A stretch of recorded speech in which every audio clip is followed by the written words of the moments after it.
great afternoon of sports entertainment talk. Get ready for in-depth discussions on everything from the court to the field, mixed with the business and culture that orbit the sports world.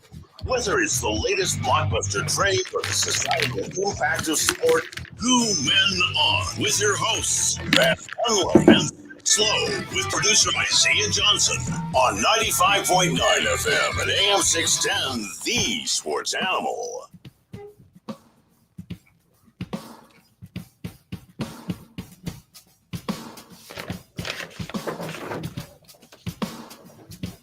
It's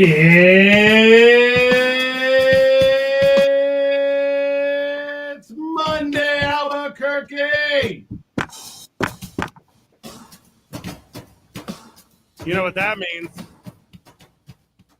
Well, that means two become one, Van. That's what that means. Ooh, what is this? Like, what's this hum I got? Oh, it's a loud hum. Gross. That's gross. Okay. We'll be right back. It's Streaming On. This message is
call this a redo in the industry, Van. Are you ready?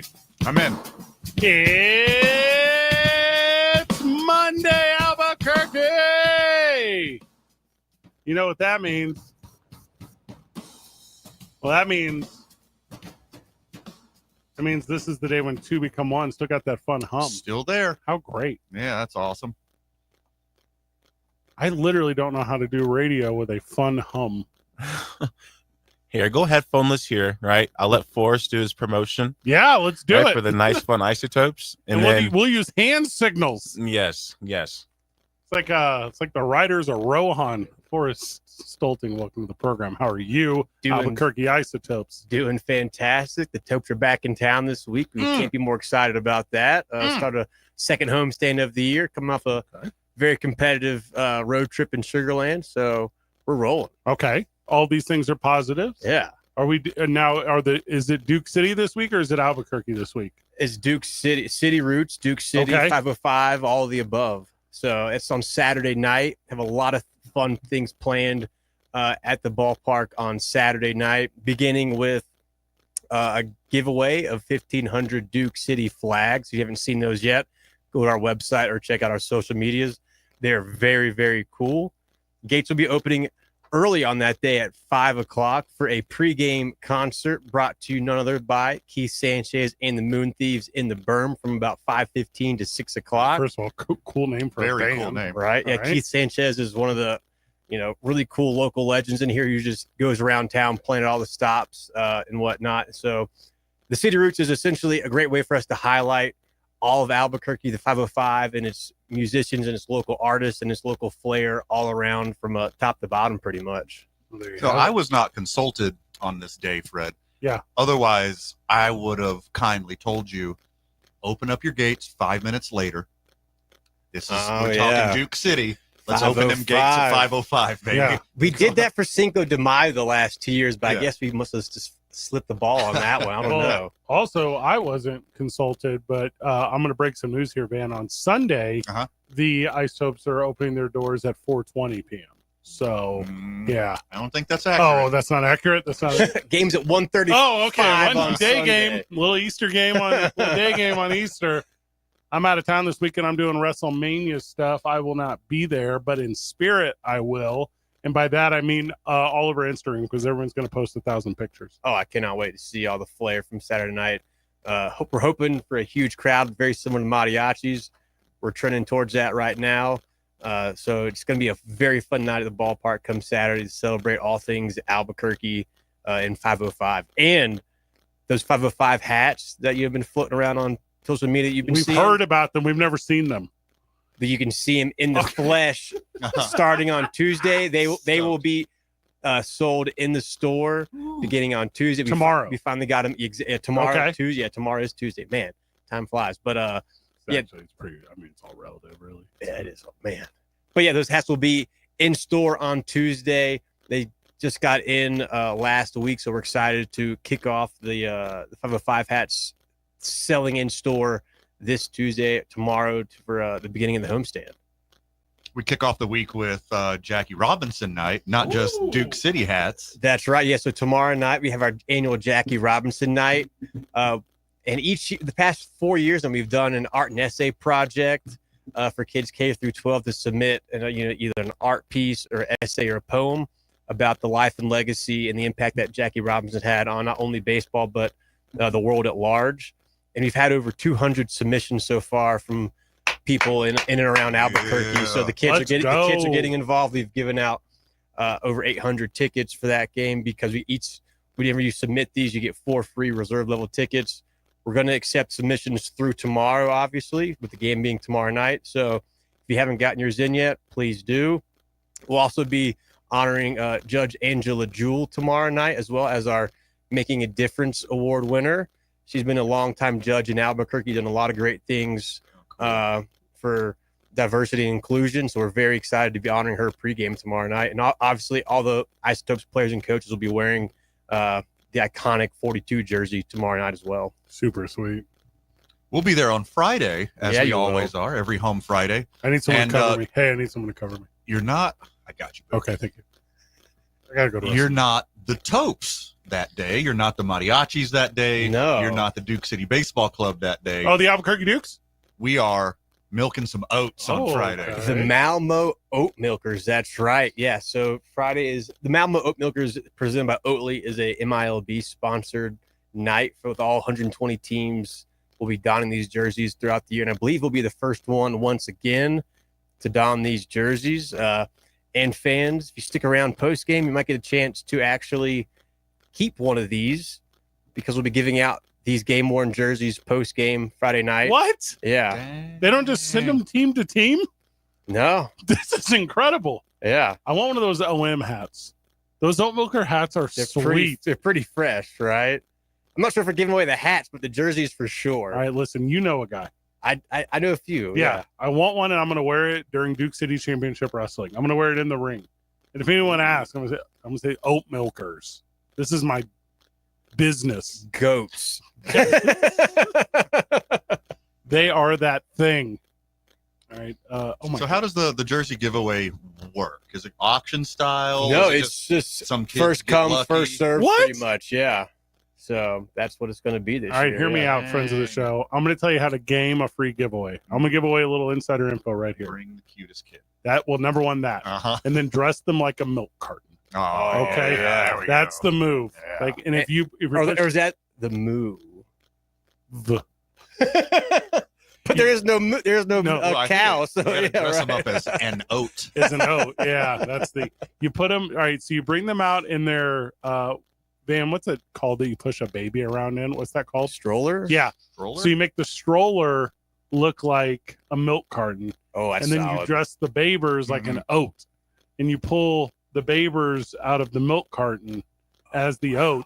Whole family gets Yeah, you jerseyed can pour up. them out, right? See, This is a good plan. I like that a lot. If you do that, Forrest will take care I of will you. take care of you for sure. If I see any cartons or oats floating around Friday night, Nice. don't you worry. Little inside baseball. The post games van, the ISOPs alternate between individuals who write the post game recap, right? Yeah. If I'm you, Forrest, because you have the opportunity to be one of those individuals, That is correct. I only want games that are themed because I have so many puns. Oh man, yeah. Like I want the oat milker game so that I can just pun out my recap of the night. Like my press release that says oat milkers victorious or fall to Mhm. El Paso, whatever.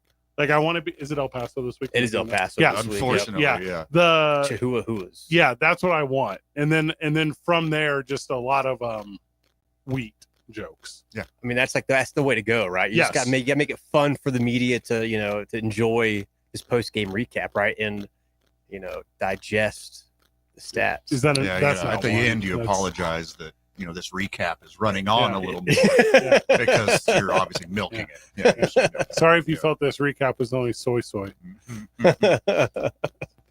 different A lot of plants, but I possibilities. like where you're going with We it. got to start like a list before Friday night to make sure I can squeeze them all in there. That's pretty good one. What's up with Sam Hilliard? He's still one home run away. What's the deal? He went all week? He's He- waiting to come home. Yeah, he got on base every game. He's got on base all 9 games he's played in this year. So he's doing his thing. He's hitting doubles, he's driving runs in, but he's not hit that 79th home run, which would tie Mike Bush for the Albuquerque all-time AAA home run record.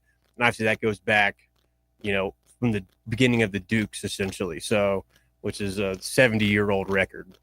So very impressive on him. We cannot wait to celebrate him to get that. He's only had 1 home run away from tying it and 2 from breaking it. I can't wait, Van, until he does it in a Malamo Oat Milkers jersey and that highlight that they show forever. Forever. Oh, Just him man. making left-hand turns around the bases. You know how Like- Forrest is. He's going to bring an extra going to treat it like Ovechkin. Sure. Going to bring in extra cameras. Oh, we're do gonna the whole thing. station folks out in the berms, Yep. make sure we get the ball back, right? The And whole he's out 9 there and yards. he's just pounding his Oat Milker's chest the way he did his whole career here in Then we'll- Albuquerque. Then we'll have 20 to years in the future, they're like, what is this? we'll have to Photoshop that the Isotopes jersey Sure. onto him. Hey, the tech is getting very easy. Oh, Yeah. for sure, we can get Yeah, that done they in do a that. day. Yeah, Oh you do yeah, that now. yeah. I think Are you preparing a package already for whoever catches the ball? Like, do you have a swag bag? That's a and, good. tickets? We're gonna This have is a to. good question. Yeah, that's a great Proactively question. do Yeah, this. especially for the 70, for the 80th. Yeah. To break the record for breaker is a sure. big Yeah. one. Because we got lucky last year when he broke the Isotopes all-time record. It went into one of the the center field area where where no fans can go. Shouldn't go. So shouldn't. Yeah, we don't know. Not if fans out there. Occasionally, you might have one or two ruffians sneak their way out there, but they're talking to them.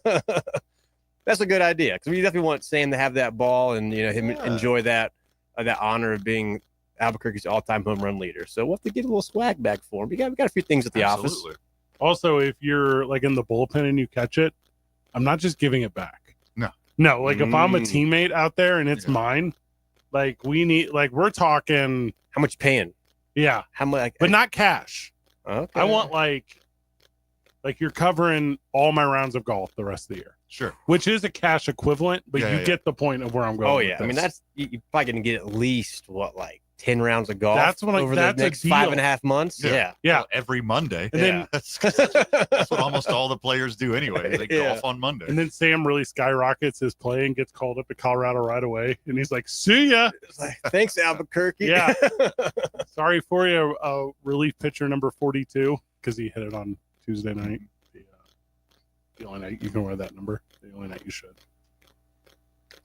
If he hits it into the bullpen, that's a good sign because he's going oppo taco. Oh yeah, so if he hits it over there, then he's super dialed. That's for sure. I mean, he hit one last homestand. It was just an absolute laser down the right field line, about 2 or 3 levels up on the berm. One of his finest in Albuquerque for sure. Yeah. Forrest Stolting with us. He is everything Albuquerque Isotopes, giving you the lowdown on what's going down. It's a big week out there at the ballpark. Get him now, and then out of town next week. Back at the end of the month. That's right. But it's like promotions every night this week, right? Pretty much. Yeah. Tuesdays, Jackie Robinson. School day matinee on Thursday. Yeah, 11:05 start. So brunch at the park. Some brunch baseball, and what better way to enjoy Thursday afternoon? I'll be there. Than at fireworks the yard. Saturday. Fireworks Saturday night, and then on Sunday it's Easter, so we're gonna do our annual pregame candy hunt on the field. Not eggs, right? You guys can't afford that. No, you can't afford to do eggs. We're just tossing candy out into the outfield, pretty much. That seems safe for outfielders. And I mean, I tell you, the candy is gone in 15 seconds max. All the kids are lined up on the warning track, divided up into age groups among left, center, and right field. And once we say go, I mean, it is just all out. The trick is, Van, are you just similar to the way you win free giveaways? The trick is you run past the candy in front of you. So you run all the way to the end and then you work your way back. Absolutely. Because there are less nabby hands down there. You're in your own sea. It's only for a moment. That moment, well, it's like an eternity in candy. Yeah, maybe even bring like a net or something, to one of those butterfly nets, and just there's no way to bring it on the. I like that. Yeah, right. That'd be a sneaky way to go about it. Or all the kids listening right now. This is how you really. Here we go. This is how you really. I can't wait. You got to work with a partner.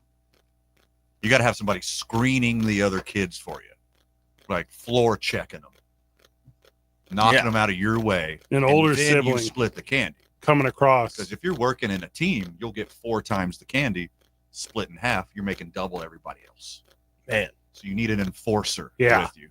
Yeah. I mean, I like it. It's it's Easter, but you weren't there. So what ages are these kids? So all the 6 to 9-year-olds out there right now. Yeah, listening right. to the program, which I know you do.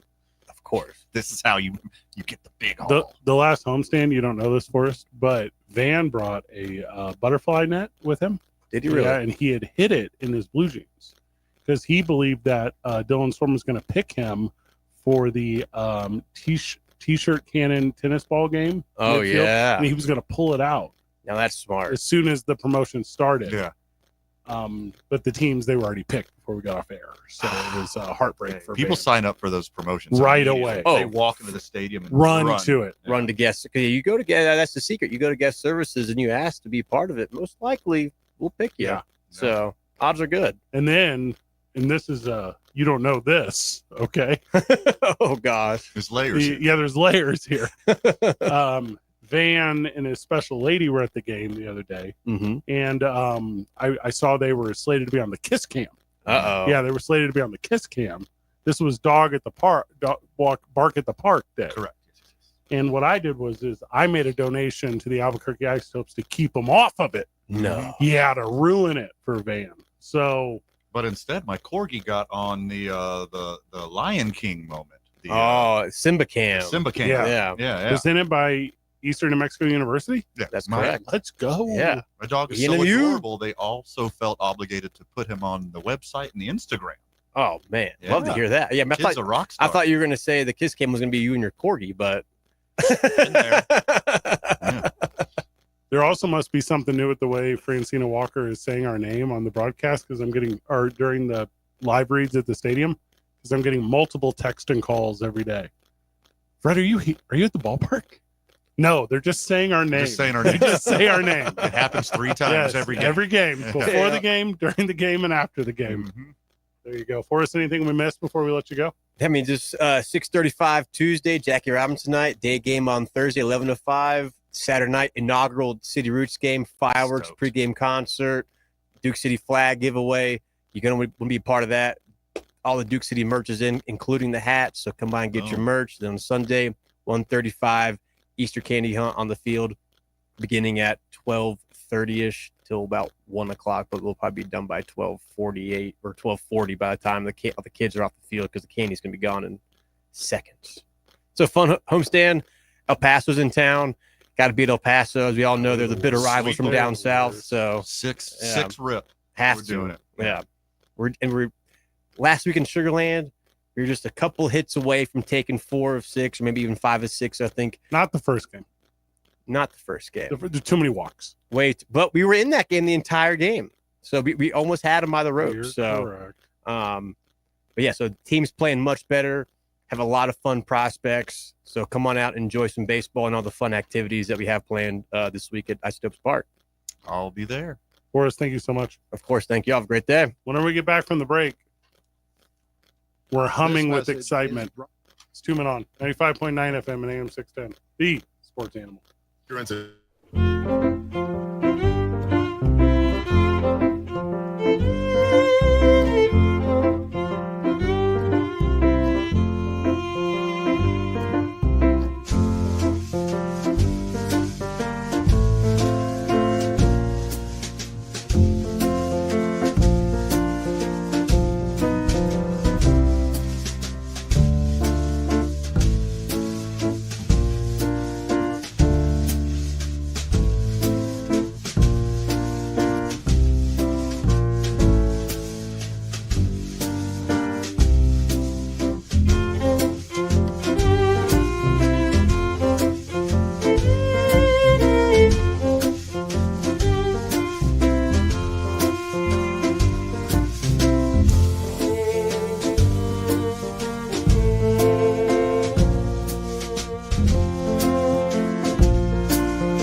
Welcome back to 2 Men On, where I think my headphones work.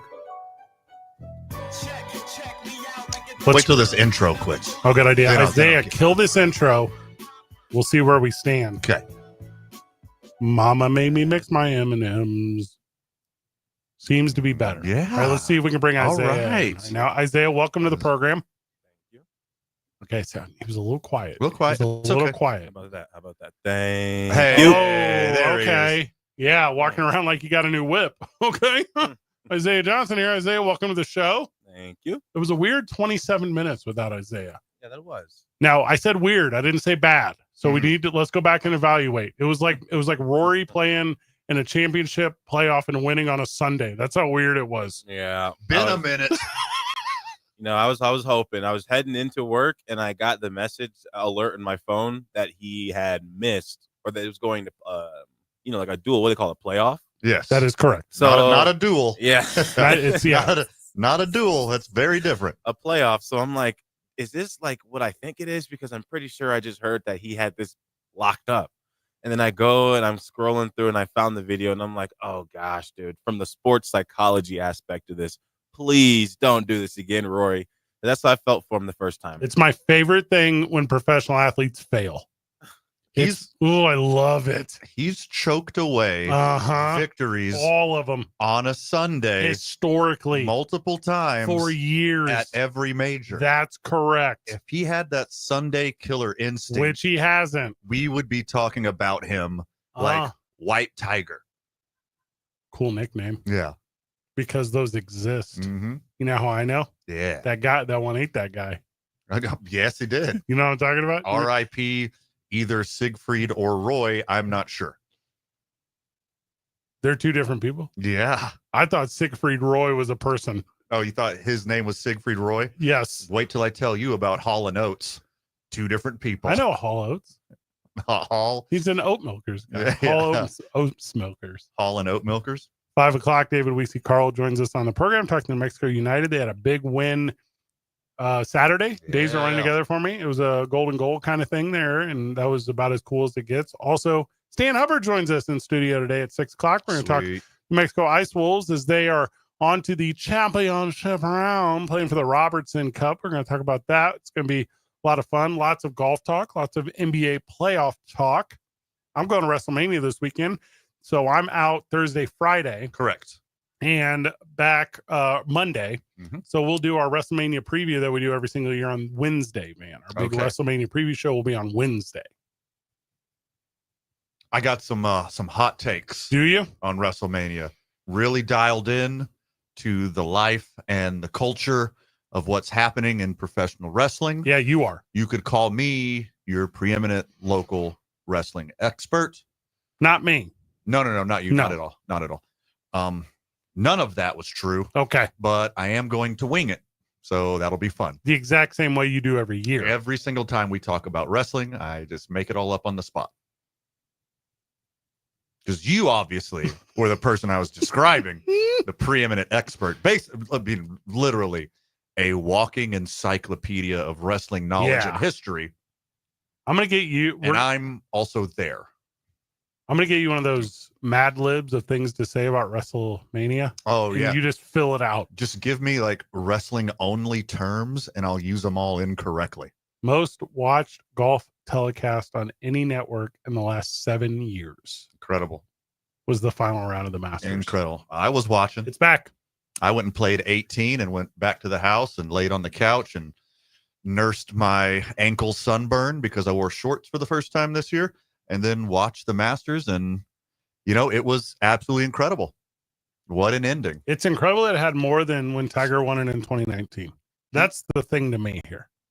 Yeah, golf was on a downswing. Nobody expected Tiger to do it that year. Blah blah blah.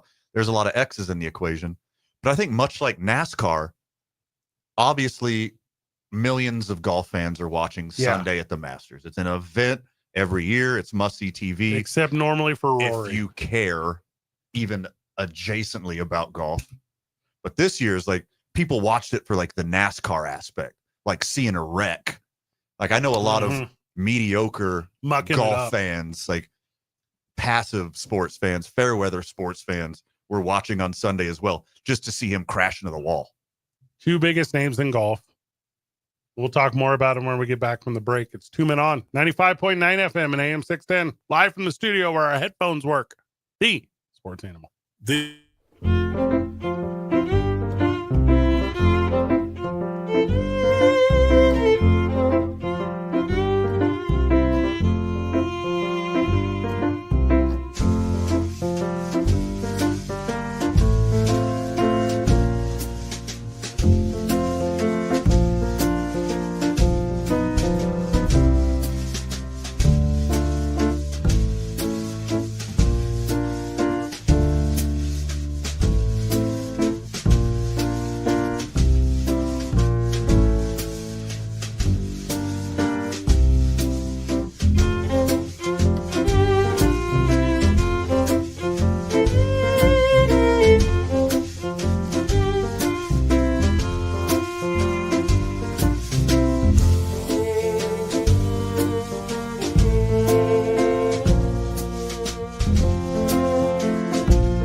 All right, Van.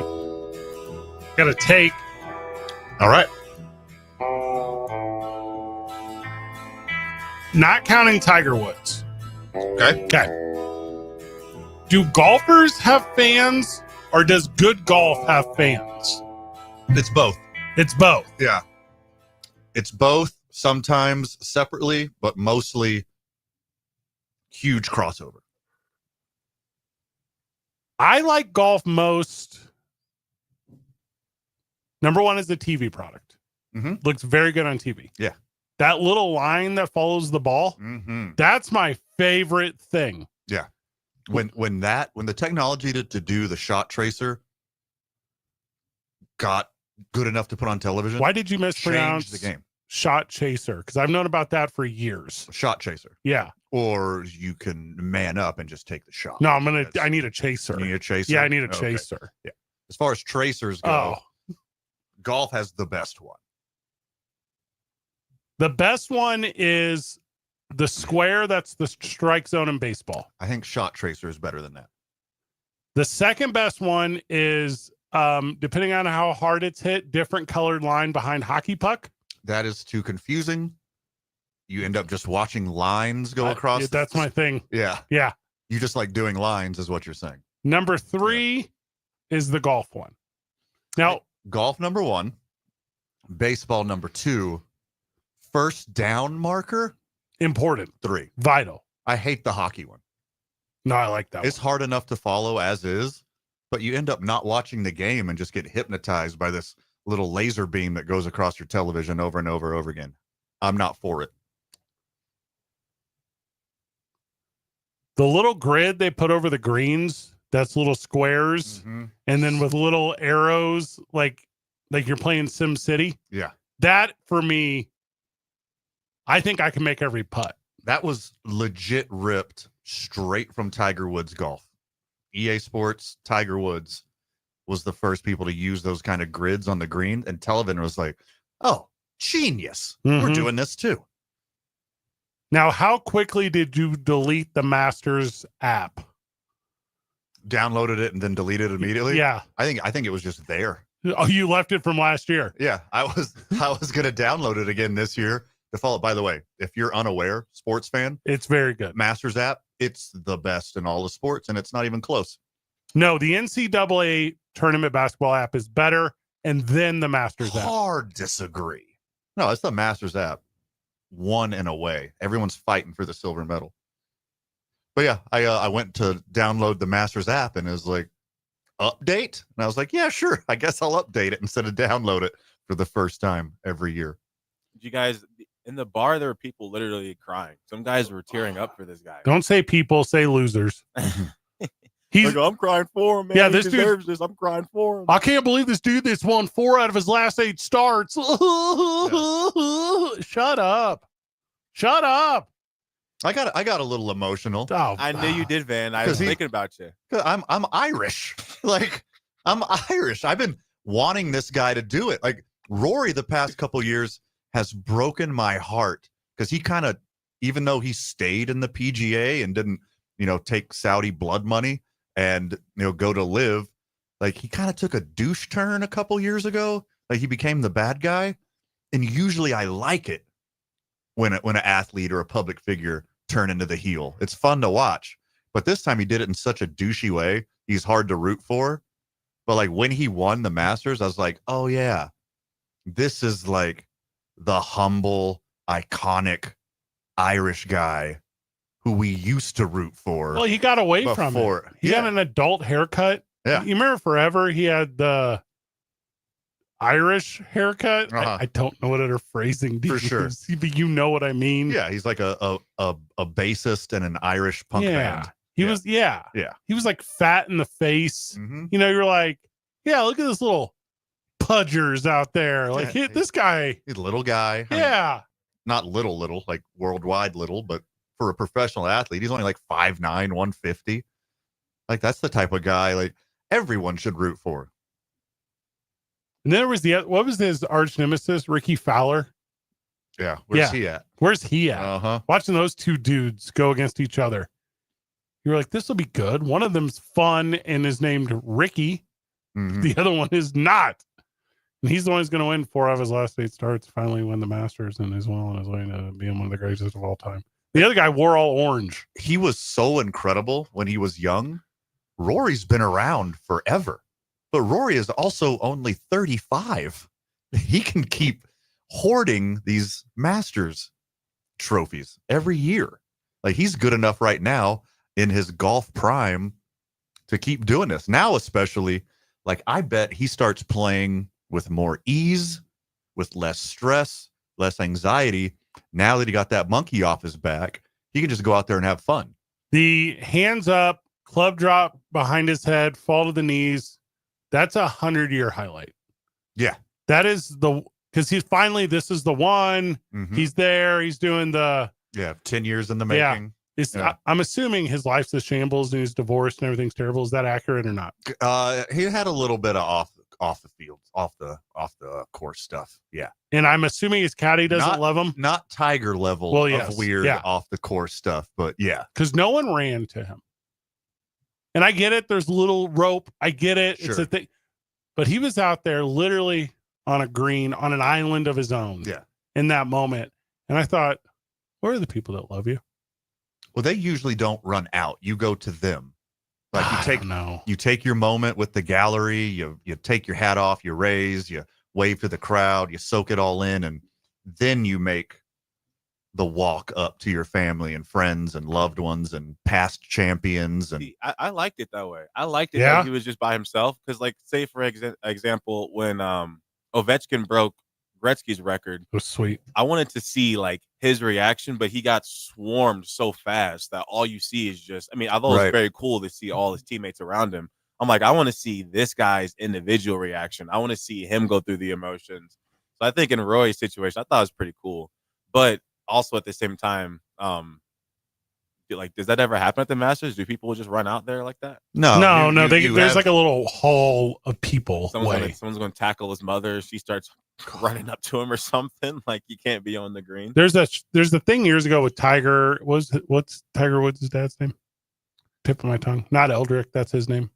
Senior. Oh I was man, trying to think of some type of animal reference. Earl. Yeah, where he was. No, Isaiah. No. So There's nothing there. so he, yeah, and it's his dad, and he's right there, and his big hug or whatever. That's what I'm saying. I needed one of those things. I needed that moment. Not, you've been I a like loser it. forever. I love like the camera angles of him, Yeah. like him buckled over, and like you can see the crowd behind him going crazy. Yeah. Because even though, like I said, like he took his douche turn a couple years ago, like people still like have a special place in their heart for Rory McIlroy. Like he's still that sweet Irish kid that was in the spotlight too young and, lived up to it. Like not everyone who's a young phenom lives up to the hype. And he's one of the few that actually did it. No, only now he'd not lived up to the hype. Like No, I was he's ready for. fun. He's already a No. legendary historical, like echelon, not Rushmore, but like second Rushmore would probably have Rory on it. Who invented golf? The Scottish? Yes. Okay. And he's Irish? Yes. Northern Irish. So, Oh, that one really hates the Scottish. well, historically, it's kind of England's fault for pinning them against They each other. all hate but- each other. Yeah, that's wild. Bunch of people who look exactly alike all Yeah. hate each other. Yeah. Yeah. Everyone's looking at you, Wales. Uh-huh.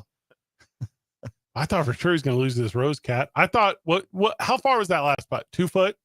The one that he missed? Or No, the one that he 4. didn't center cup to. There's no way it was 4. Yeah, like a 4-footer. No. Yeah, it just looks closer. Maybe two.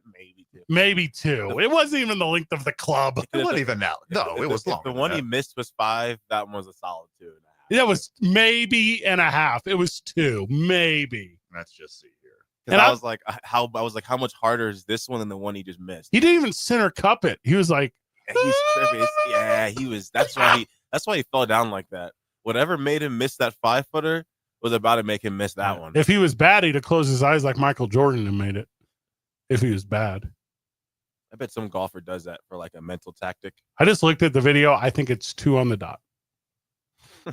This is a gimme, and he almost blew it. Gosh. But he didn't blow it. So he's everyone's hero because he was a loser for a long time. So if you're at like, let's say a practice green, Yes. or we can go even sillier, like a putt course, Which we need to do that. when the grain is only going one way and it's completely flat and you're 5 foot away, you probably shouldn't miss those. What you can't tell is the grain at Augusta like swirls or goes one direction. You got to read the grain. It's always tilted. It's so weird. The cups they're also tilted sometimes. A 5-foot putt at the Masters with all that pressure on you is incredibly harder Right. than And you think it is. And then that 15 minutes from that missed putt to that made putt at the end, like there's not a better 15 minutes in television. He choked on the first hole and everyone's like, "Whoop, here it goes again." Yeah. It's just the Sunday Rory. And But I think he may, hear me out, have done that on purpose no. I think it's a criminal mastermind move Okay. by Rory. We explore this Evil further genius. whenever we get back from the break. Van thinks golf's a work. It's 2 Men On 95.9 FM and AM 610, the Sports Animal. This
I just got a producer's note in my ear. Isaiah, say that thing you just said to me in my ear out loud. Reminder, we've got Def Leppard and Bret Michaels tickets Ooh. to give out today. All right, now you told me to tease those. We have And 2 of them or 4 of them? I believe it's a 2 spot today, right? now here's my thing. Correct. I don't know enough about Def Leppard to tease it on the fly. But you do know a lot about Rock of Love, the reality show starring Bret Michaels. I do. Mm-hmm. Yes, you Is do. Def Leppard also in that? Def Lep.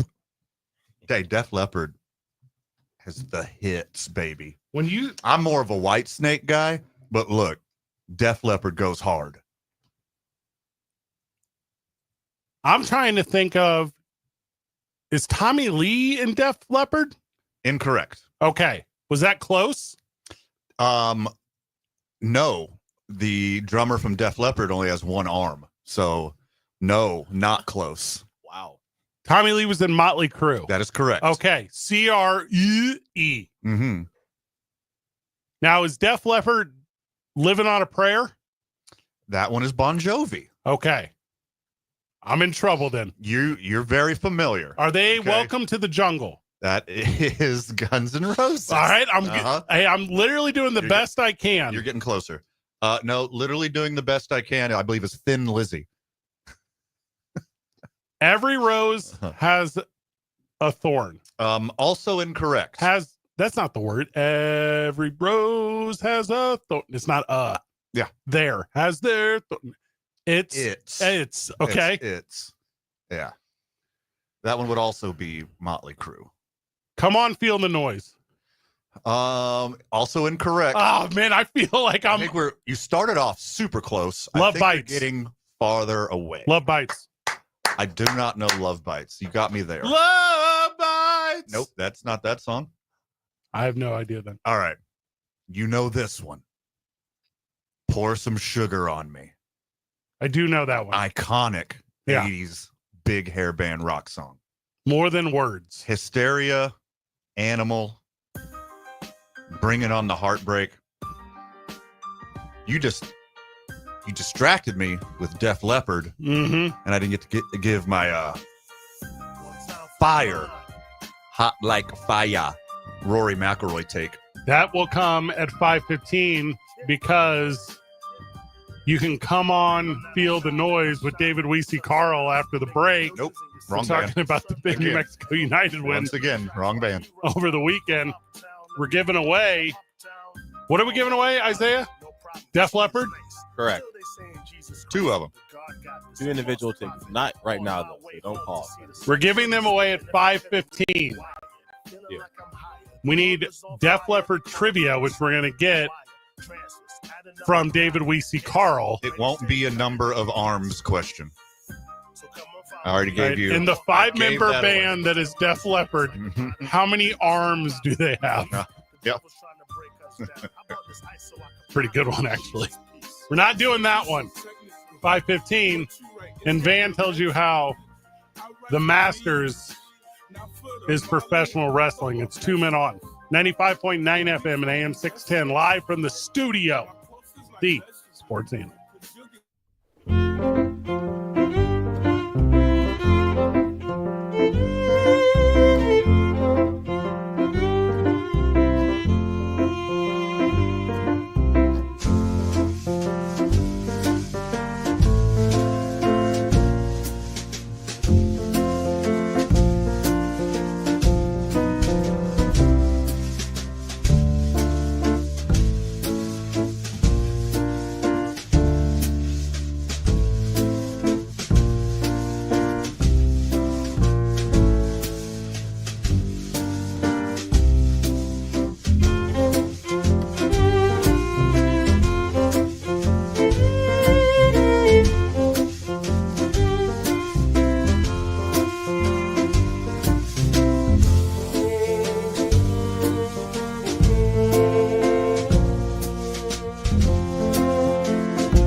on 95.9 FM and AM 610, the Sports Animal. Welcome back to Two Men On, where we don't own the rights to the audio of the New Mexico United beating North Carolina FC this past Saturday. But joining us to give a reenactment of it is David Weese-Carl, Vice President of the New Mexico United. David, welcome. Hello. Good to talk to you guys. And, big win on Saturday night. I mean, what's up? You just trying to wait an extra 2 minutes to do this thing, or what's the deal? What do you mean? Yeah, but it was in the golden goal, 92nd minute. Like, yeah, do it it's early. A blast. Let me breathe. If your heart rate's not going up about 40 beats per minute by the end, then are you really having fun? Yes, you can have fun without a heart attack at the very end of the game. It was so good. I saw the highlights all over social media. I was hosting the Rio Grande Down Syndrome Network Gala. Also, big win for Rio Grande Down Syndrome Network this past weekend. $213,000, boys. Let's go. Yeah. That is an incredible organization. We partner with them on our top soccer program. This coming weekend, we've got our United in Our Abilities clinic that we're partnering with the Rio Grande Down Syndrome Network on. They are a wonderful, wonderful organization, and you should support them any way you can. I was so fortunate to host their event. It went very well. But here's the point I'm trying to get to.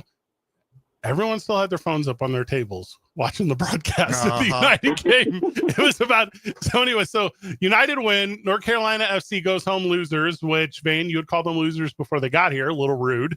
But United win, and the gala goes like, yay! And then it was back to helping families and individuals here in New Mexico. So it was a super fun little thing for me to see afar. I'm more of a West Carolina guy. It's not a place. Wait, is there not? There's Carolina. You're thinking of West Virginia Mountain Mama. Oh, dang it. You're right. My bad.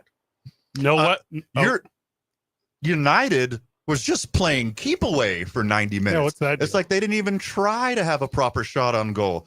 They just like played keep away. It's like the tall kid in elementary school just puts your palm on their forehead and like keeps them away. You just played keep away. Is it the largest discrepancy in possessing the ball history, DWC?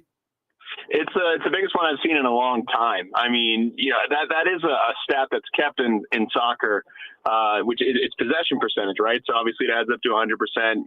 Typically you'll see a team anywhere from, on the low end, you'll see them at like 35, 40%. And on the high end, obviously the opposite of that, right? 60, 65%. United had 76% possession on Saturday night. So I mean, crazy. That's not something you see very often. We controlled the match, controlled the tempo, controlled everything, and got the 92nd minute winner rather, from Thomas Among. Third straight clean sheet for United. That's Third crazy. straight 1-0 win for United, and third straight week that my hair has gotten a little grayer. Pretty sweet. 4-1 on the season. It is early in the season, but in the mix are the good guys, New Mexico United. No rest for the United band, but play again on Wednesday. Yeah, Wednesday night, we're in the Open Cup, the tournament, the magical tournament, the oldest soccer tournament in all of the United States. I think I mentioned this last time we were together, but we've only played in that tournament 4 times. It's a great tournament that combines all different divisions, everything from MLS all the way down to Sunday League football with a bunch of drunk uncles. But we've played in it 4 times, and we're one of only 2 teams, non-MLS teams, in the history of the 100-year tournament of that tournament to make the quarterfinal twice. So it's a tournament that we've got a lot of history in.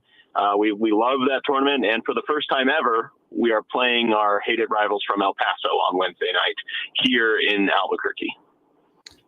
How awesome is it going to feel owning them in the USL Championship regular season and owning them in the tourney? Like, United doesn't need extra motivation to go out there and perform, but it's just a sprinkle of extra, it being El Paso, right? Yeah, I think so. I don't want to speak for the guys, but I'm going to speak for the guys. They don't like that team. We don't like that team. Fans don't like that team. And we've shown that. Right now we are 1 point out of first place, second place in the Western Conference right now, and El Paso is smack dab at the bottom. Last year we finished in first place, and El Paso finished smack dab at the bottom. So we like to put them in their place from time to time. We've already done it once this year. We beat them in the home opener, and now we're playing them in Open Cup with the opportunity to eliminate them from that tournament. Third round of the Open Cup is this week. The United playing. Also, Van, it looks like the Mountain Mamas are playing the Drunk Uncles this week too. Oh, Yeah, so that's going to be a big game. I know Uncle Jerry is ready to go, but if he's not watching out for Aunt Rhonda, of course, of the Mountain Mamas, it's going to be an exciting matchup. John Denver couldn't have said it better himself. That's it. Yes, he could not have. No one should try. Is El Farolito still on a collision course to meet our United in the final? Oh, when I become a Benedict Arnold fan and turncoat on the United, And you switch the Burrito Boys? Yeah, is that- Oh, dirty. The Burrito Boys are still alive.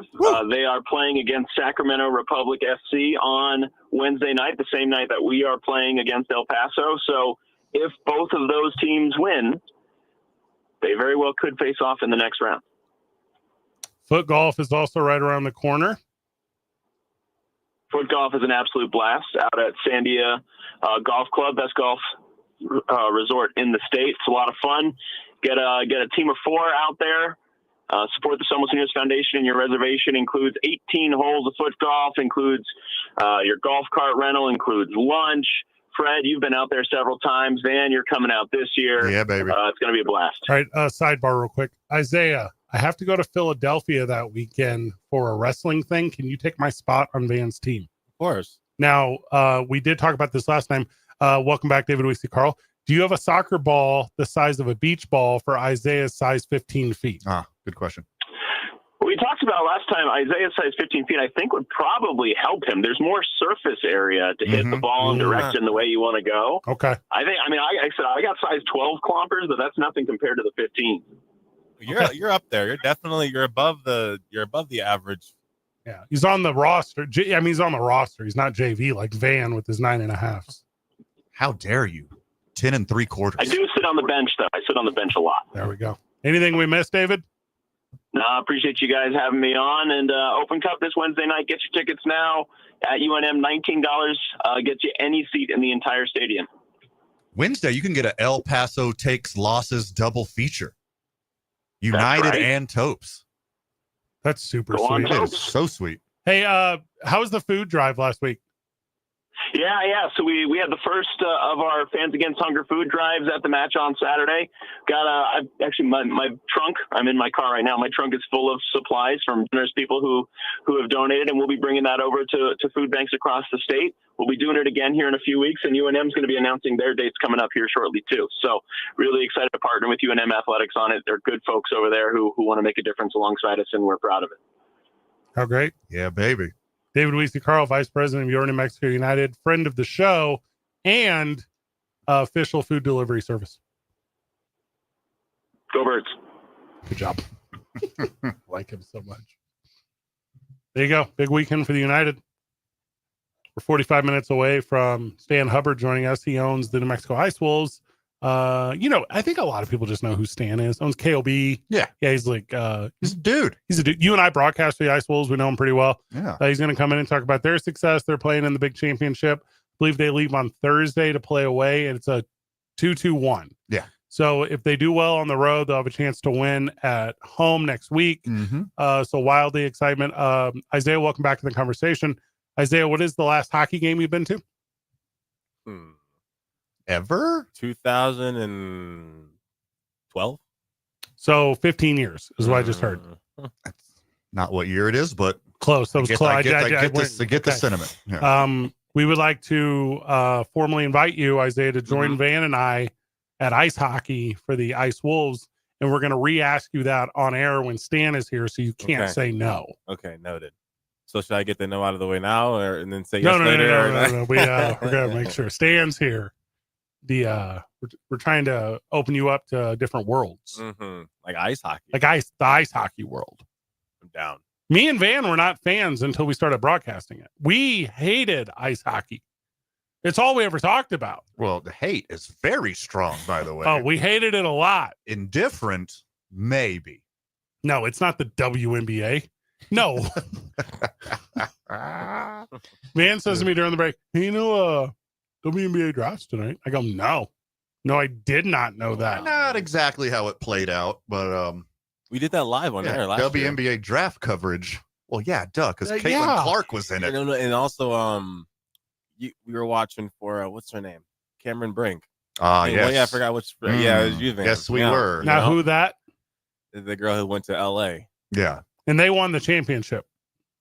Well, they did. Is that correct? I don't believe that to be accurate. I'm like, I don't remember Cameron Brink winning a ring. No. Now LA won the championship in soccer, right? And Messi didn't win the championship. And there's 2 LA teams, so I might be hedging my bet here. Mm-hmm. I feel like they maybe also won the W. Is it called the W? If we're talking hockey and it's not our beloved Ice Wolves, yeah. And if we're talking football and it's not our beloved United, there's gonna be some gaps in my commentary, brother. I am on purpose not up to speed. We did name 5 players. Yeah. We could not. Like we almost made it. We made Ovechkin. In between the 2 of us, I believe we got 4. McDavid? With me doing the heavy lifting. Yeah. I think I named 3 of them. You say Sidney Crosby? Of course. Okay, yeah, we had those 3. Yeah. Okay. That's like a free space. And then the other Mac. And we had one of Keith Kachuk's kids, but we didn't know which one. Or his name. Yeah. Tommy. There was a year I could have rambled some off because the Blackhawks are really good. Patrick Kane, one year. Boom. Yep. Like Jonathan Taze. How you say his name? Towles. Okay. I was way off. TOWES. No, it's TOEWS. Oh, see, I wouldn't have got that. There you go. TOW is toe. Yeah, he's TOE will go toes. All right, we need a Def Leppard trivia, Van. Correct.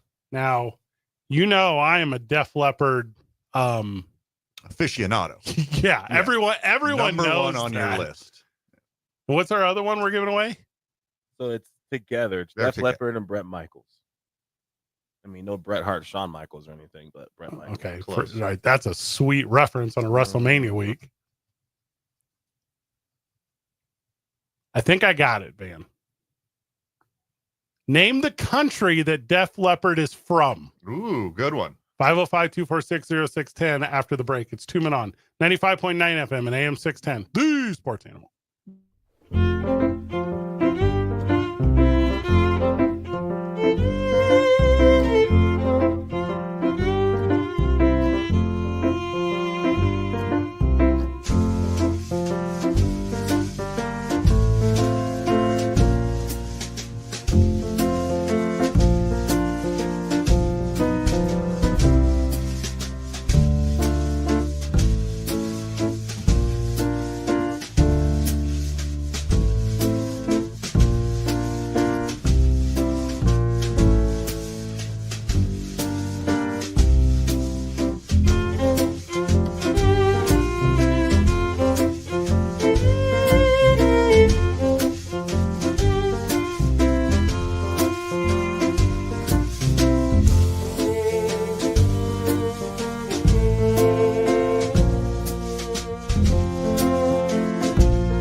Welcome back to 2 Men On.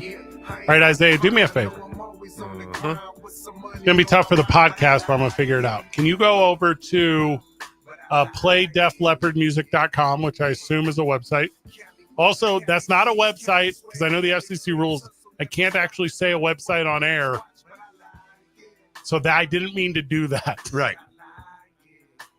Also, there's no way that's a real website. There's no way that's a real website. This is satire. I'm doing satire. I believe you're in the clear.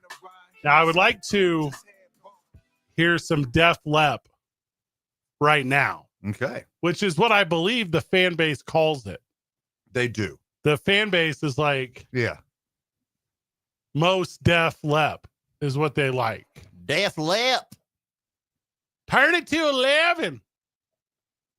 Is that all Spinal Tap based off of Def Leppard? That whole genre. All of it is one. Yeah, that late 70s, early 80s. The rock and rollers that became big hair bands a few years later. And got into like power ballads and stuff. Yeah. Does Def Leppard have a power ballad? They have multiple. Oh, update on Def Leppard. Def Leppard update. Def Leppard update. Okay. Their photo shoots are still fire. Oh, excellent. Okay. I'll get my eyes on this. All right, Isaiah, if you could put a little Def Lep in the bed here. Oh, yeah. Okay. Yeah. This is an all-time anthem banger. If we were doing all-time anthem bangers for stadiums, Very strong. this is on there. Yeah. And in their height, the height of their power, they did every stadium. Oh, you hear this? That's a crowd. Oh, this is Def Leppard? Okay.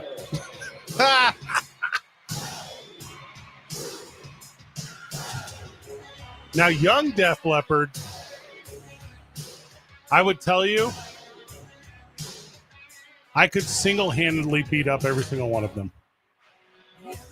Old Def Leppard, I wouldn't stand a chance. They learned some things along their journey. Yeah. All right, 505-246. Now, where is Def Leppard at, Isaiah? Is it at the Isleta? Yes. Okay. I'm like, right now? Yeah. In this second. All right, Def Leppard. I'm looking. Now, what day is the concert? You're doing a Def Leppard August- tracker. August 12th. It's a good day. That's a good day. Isleta Amphitheater. 2 tickets to Def Leppard. If you call Isaiah right now, 505-246-0610, and you tell him what country Def Leppard is from. 505-246-0610. We did get one guess over the break. They guessed Germany. That was It incorrect. was incorrect. That was incorrect. Oh, my goodness. Do they not have a smartphone or computer? Yeah. Where they now did they call and say 99 Def Leppard? Mm-hmm. That's, I'm sure, verbatim what they Is that said. what they said? I know very little German as it relates to music. Most of it Hasselhoff. Hasselhoff related. Yeah. His Def Leppard covers in German are incredible. Yeah. He actually does it in English, but just with a German accent. As long as you got a cool riff, like big hair, stadium metal, as long as you got a cool riff and repeatable lyrics, Mm-hmm. it doesn't matter that the song makes no sense. Why would you want people to pour sugar on you? Not Well, you for do it in any- the name of love. Not for any reason. It's in the name of In love. the name of love. Yeah. Like, oh my God, I think I'm in love with you. Will you pour some sugar on me and then fire me up? Like, what? Are you making a cake? What is this? Well, you're aware of this band, but Love is Like a Bomb. Come get it on. Now, the song Pour Some Sugar on Me, which I really only know from the movie Coyote Ugly. So I know this doesn't super help the big Def Leppard fandom base. Living Like a Lover with a Radar Phone. I don't know what a radar phone is. Didn't exist. They made it up. This is like Isaac Asimov. Is this real? This is like science fiction. No. Science fiction becomes true. Looking Like a Tramp, like a video vamp. I don't know what a video vamp is. I believe that'd be a vampire captured on camera. I'm guessing. Yeah, none of this makes any sense, but it is one of the biggest rock and roll hits in the history of the world. I don't know if it's chorus or if it's a bar, but I'm hot, sticky sweet from my head to my feet is as brilliant of a lyric ever put into music ever done. And you're going to be able to do that with realistically 15,000 of your closest friends. It sounds cool. It doesn't need to make sense. It just sounds cool. And the music matches. I feel like the Simpsons did that first, but I'm into that. So there you go. Def Leppard tickets. Now, what else? We have to give away Bret Michaels too? It's the same concert. Oh, it's the same concert? Yeah. I thought we were doing two concerts. Nope, same concert. I'm assuming Bret Michaels will open up for Def Leppard. But Bret Michaels, a lead singer. They have to be taking turns. For one of, probably in their heyday, bigger than Def Leppard, Poison. Poison was huge. Bret made having one T in your first name cool. Enjoy nice tea. Now, here's what I recall of Bret Michaels culturally. Do-rag underneath cowboy hat. I don't know if it was done ever before. I definitely know no one has done it since. Yeah. It's been co-opted, but do-rag and fedora, that, of course, being Chris Angel, the magician. So there's variations. But I think, yeah. Stop putting orange drink in our mouths, Chris Angel. That's a good cut right there. That's like the funniest video from 2007. I hate you, David Blaine. That's a goat right there. He would wear that bandana down over his eyebrows. Do you know what I'm talking about? 100% no. Yeah. Like the way you'd wear them if you were in the outfield and you were playing baseball at 1 p.m. And if you had to look up and catch a fly ball, that's the only way you could get shade with a brimless hat. What is wrong with his eyebrows is my question. When's the last time somebody's seen his eyebrows? No clue. He's got JD Vance eyeliner too. A legend. But thicker. He's like thicker. A little thicker than David and or Derek Carr. The Carr boys. Now, Isaiah, will you jog my memory, please? So the Def Leppard Bret Michaels is one tour. They're together. Yeah, so they're going to be together. Okay. Yeah, it Okay, says that Def makes more Leppard sense. and Bret Michaels. Also, the winner was Ricky. Friend of the show, Ricky. Hey. Yeah, friend of the show, Ricky. Hey. We've got Howard on the line as well. Now, I'm only allowing Howard to come on the show if he is going to go on a trip with us down memory lane. Welcome to the program, friend of the show, Howard. Well, first off, Van Nunley, I'm the one that guessed Def Leppard. And yes, I own an iPhone, and I'm on a personal level with Siri. So you took a shot at me. I went at Def Leppard just because the intro to one of their songs is the German numerals 1, 2, 3, 4. So I said, I'm going to go on a hunch. But, you know, Van, you took a shot at me. And, you know, since Fred said he could beat up all the members of Def Leppard, I'm not going to mess with Fred. You better have him walk you to your car every night this week. Dang, you coming for me, huh, Howard? Can you take a punch? Oh, my God. I really thought, you know, with that intro and that one song that they were German. Well, I think and how efficient the drummer is too. Yeah. Like there's layers to this. The drummer's talent and efficiency for only having one arm speaks volumes that he should be German. That's incredible, Now, isn't it? I have a follow-up question, Howard. Do you believe that Jimmy Buffett is from Margaritaville? Mm-hmm. Oh, God. Fred, if you weren't 6'7" and put together the way you were there, I'd have Isaiah walk you to your car, but I'm not messing with you, Fred. Now, Howard, have you seen Def Lep or Poison live? Yeah, these are great questions. No, I have not, and I made a sad attempt at getting some tickets, which failed as bad as my Dallas Cowboys fail every year. Ouch. So, Dang. Dang, dude, shot hard on the Dallas Cowboys just now. yeah, that's it. But hey, we got the draft coming up. We're gonna It's your drop Super the Bowl. next Walter Payton or something like that. Agree. Yeah, or something like that. Yeah. All right. Thanks for letting me have some fun, guys. Yep. Take care. Good job. Cheers, Howard. All right, Van, I not to run this segment too long, because God forbid we ever do that. I do believe that Every Rose Has That Thorn is a Poison song. Can you confirm? That is correct. There we go. Yeah. And he will probably open and close with that song. He will most likely play it twice. I believe he will close with Something to Believe in. Do you think Poison has ever covered Belle Biv DeVoe's Poison? Poison playing Poison? I do believe they have. They kind of have to, right? Yeah. I believe you're accurate.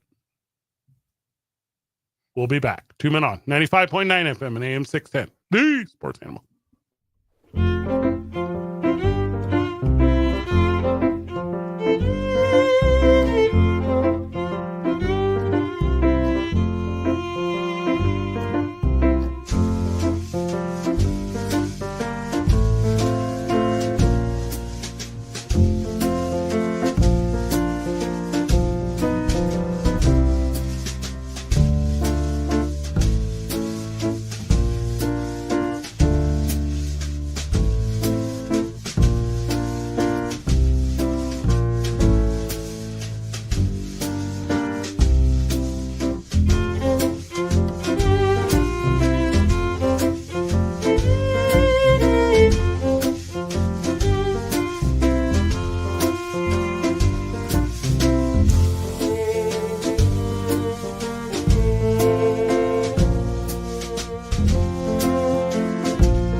Welcome back to 2 Men On.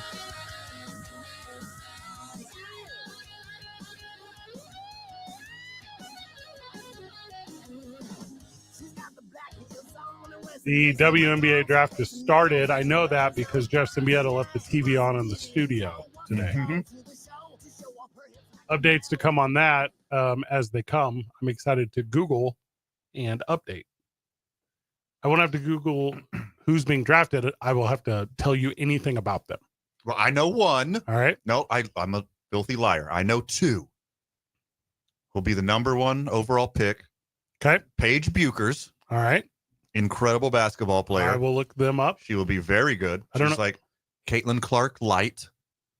He's like Paige. great value. Caitlin Clark. She's going to do very well in the WNBA. Looks like a player. Also, one of the Van Liths are going into the draft. Oh, okay. I don't know which one. No, those I are the believe twins. Haley. Those are the twins. And they had WWE contracts. Why aren't they doing that? That is dumb. Maybe one's going to play basketball. One is going to wrestle. Speaking of, But it probably voids the contract if you can't have both of them. there's no point to have them in WWE if you don't have them both. Also, it's an incredible move to have a Van Lith on your basketball team because they could just stay super healthy because they're interchangeable. You just always have one. Oh, like Jimmy and Jey Uso do that. Yeah, you can't. Yeah, Sneaky. they can't both play at the same No. time because that will ruin this this parent trap situation that I've just invented. If one comes out and then the other one comes out the next year, they can win Rookie of the Year in back-to-back years, and they can Smart. be on the same team.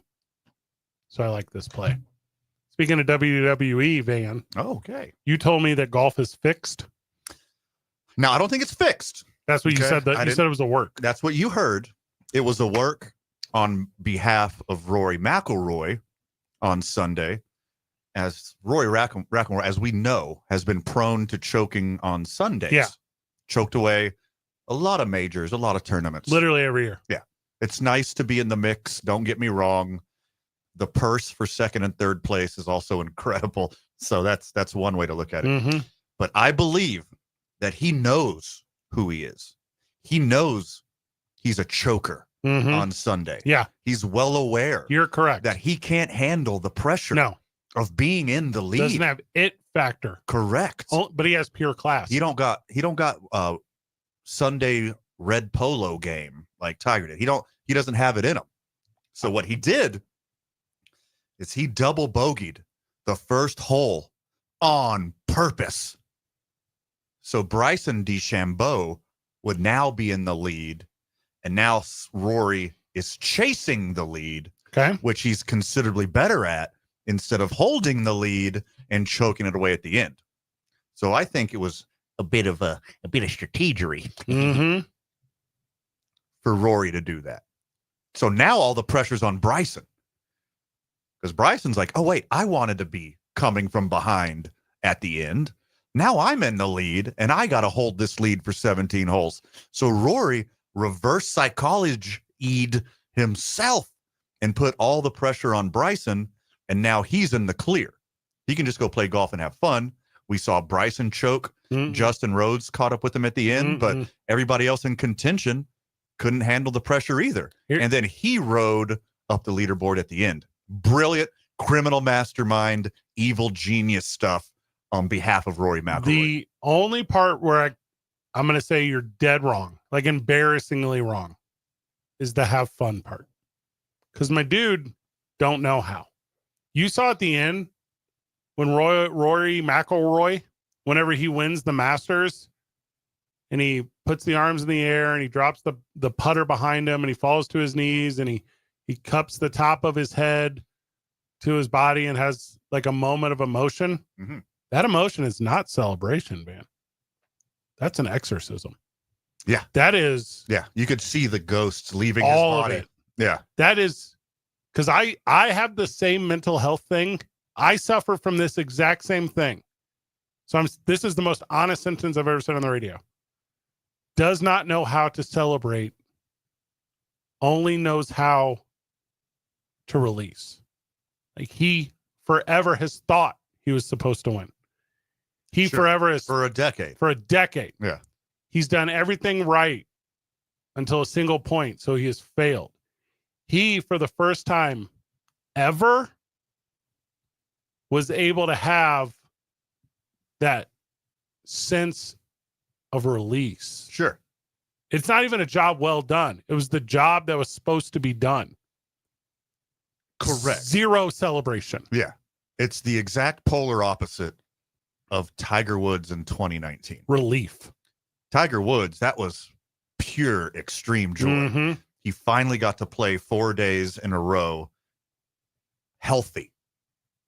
And then all the stuff him and his family went through. And it was just he put them pure through. joy. He Yeah. put- okay. Uh-huh. Yeah. Let's be It was pure elation on the behalf of Tiger in 2019. Rory, yesterday, it was just relief. relief. It was just 100% relief. He fell to his knees not to feel the earth, not Yeah. to touch grass, not to thank God, not to celebrate. Yeah. Because anxiety and tension gave way from his muscles. 100%. 100%. Yeah. You could see him when he buckled over. Yeah. Like ghosts literally floated out of the top of his head. Mhm. Yeah. He had a monkey literally jump off of his back. His putter like turned into a monkey's claw. Yes. And then turned into dust, like at the end of a Disney movie when they break a spell. And then It was- he had for the first time ever a night where he got to celebrate. Hey, and it's cool to celebrate what you said, multi-million-dollar purses, finishing in Sure. second. But when you, like he has historically blown it at the end, on to the next one. You know, the athlete's mentality, you know, Yeah. like we're not, hey, he didn't know how to reflect. He didn't know how to savor. Yeah. He doesn't taste the meal he eats. He just finishes it. Yeah. What do you think's work? Like that's got to be maybe the most nerve-wracking moment in sports because it's supposed to be so simple. It's supposed to be so easy, and the things that are supposed to be so easy are the hardest in the tough situations. That's why like kickers will miss extra points. Yeah. Or like chip shot field goals. I don't think a field goal is harder than that. I don't think shooting a free throw is harder than that because I think there's more of an excuse if you miss. But like in golf, when you miss a putt, it's like it's just you and the golf ball. There's no distractions. It's usually quiet. So it's like, all the pressure's really on you. Yeah, you nailed it there, Zay. It's like the most cerebral game that exists in professional sports because not only is it insanely difficult to golf at the hardest courses in the world at such a high level, but it's slow. You're not playing tennis where you're just like a cat watching ping pong and you got to go the whole time. Like you have time to reflect and get in your head and walk to the next shot and think about every horrible shot you've ever made. Every time you choked on Sunday, that is just going over and over and over in your head as you're walking to your next shot. I guarantee you, whatever sports counselor, psychologist, whatever the title is for it, handles golfers, I guarantee they handle kickers as well. It's a very, very similar mental tactic, Well, I'd imagine. The little difference is that, and I don't know why you haven't talked about this yet, Van, and I thought you would have sooner. You don't think about the stuff you're talking about. You don't think about the next shot, the last shot. You think about how you just filed for divorce and she told you would never win the Masters. Mm. And you think about your dad driving you to practice all the years with this goal. And you think about all the missed opportunities and single serving friendships and everything that's ever existed with unresolved differences in your life. That's what you think about. You mean the guy's a weapon and do better, or that's like what eats Hey, at you? not until recently. Yeah. Like, also, didn't he have an affair with Meghan Markle? Like, you think about like I think that's public. I'm not making that up. like you think about, I'm good enough to be with the Queen, but I'm not good enough to win on the course. Like, these are things. This, I believe, is before she was married to the prince, but you get the point. Yeah. You get the point of what I'm talking about. Yeah, it looks like he was a stepping stone for her. That's what I'm saying. He's always been a stepping stone. Yeah, True underdog. That's what I'm about, boys. He was with the Wozniacki girl, right? Like, that's the stuff in his head. Well, I know. I mean, recently, his wife, I think it was only like a year ago. I think you're correct. They divorced and then got back together in the span of a week. And I'm assuming there's no prenuptial agreement. So he saw half or more than half of everything just flying out the window. He's like, you know what, babe? I changed my mind. Let's work this thing out. That's what I'm saying, brother. That's what it's about. It's about that. And at the end, after you do the thing you set out to do, you do not celebrate. You only have relief. Yeah. Oh, that's what I was supposed to do. You want to talk about pressure? Talk about pressure when we get back from the break. It's 2 Men On. 95.9 FM and AM 610. The Sports Animal.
I'm no stranger.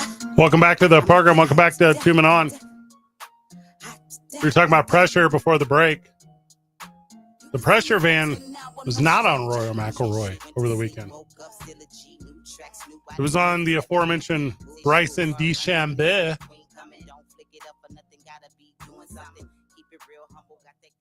As he had the pressure of all of LIV on him. The entirety of LIV Golf. Pressuring him to finish better than Scheffler and Reed and Rose and McIlroy. And he did not. He did not finish better than any of them. It's not the easiest sport in the world. Being in the mix on Sunday is excellent within itself. But I think the world has kind of figured out that the LIV guys, while excellent golfers, are few and far between. Mm-hmm. They got a few superstars, and after that, it's a bunch of guys that probably wouldn't make the PGA Tour. And dudes that have forgotten how to play an entire weekend's worth of golf. Yeah, I mean, it's called LIV, L-I-V, because they only play 54 holes. So that means your 55 to 72nd holes, those are on Sunday. Mm-hmm. Those are the days that matter most. And except for last year's U.S. Open, like it seems like these LIV guys crumble on Sunday.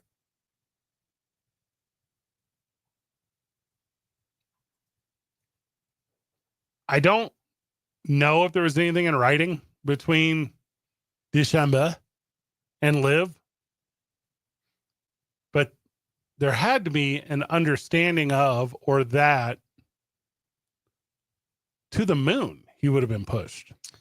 Now he's already being pushed to the moon, but you get the point I'm trying to get to here. So a third, 5 out of the top 15 finishers at the Masters were from LIV. And the highest one was DeChambeau? Pretty good. Yeah. No, Patrick Reed. Oh, he's LIV? Patrick Reed jumped DeChambeau on Sunday. Okay. Oh, that's right, because Yeah. he was 9 under. Bubba Watson, John Rahm, and Tyrell Hatton, which I had not heard of until this tournament. Well, kudos. Well, it looks like only 7 total made the cut. So 5 out of the top 15, which is good. Yeah, it's good. Little top heavy, but only 7 out of the top 50 were LIV golfers. They couldn't figure it out, though.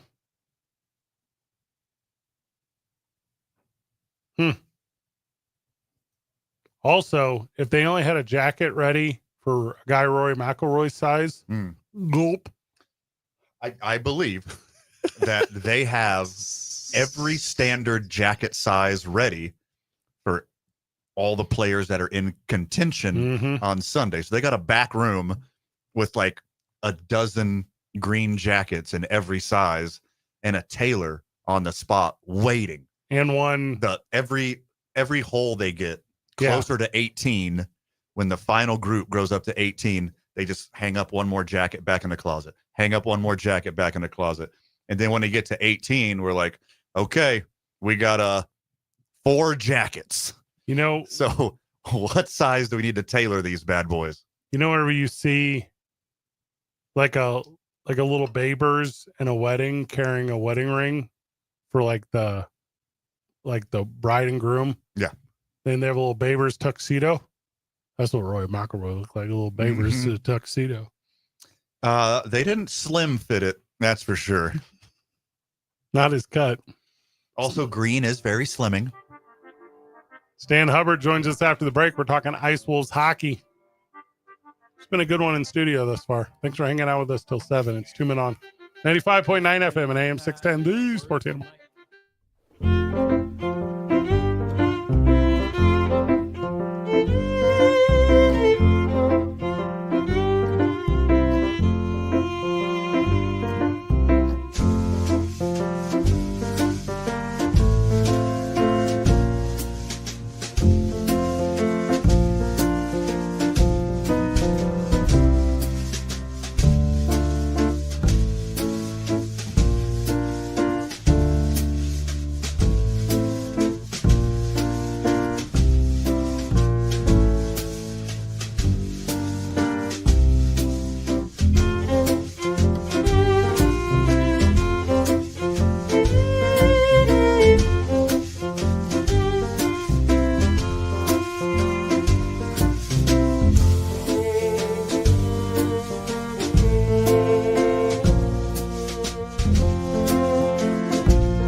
.9 FM and AM 610, the sports animal.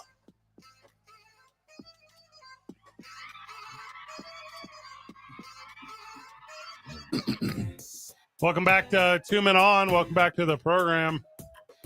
78 degrees outside, 75 in the studio, where Stan Hubbard joins us. He's the owner of your New Mexico Ice Wolves. Stan, welcome to the program. It's hockey weather. You're in the desert every day.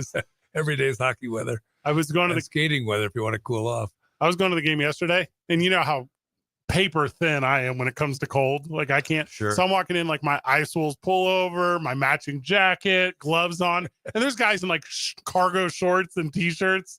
And I feel it. I feel like I'm not tough enough to be They here. saw you.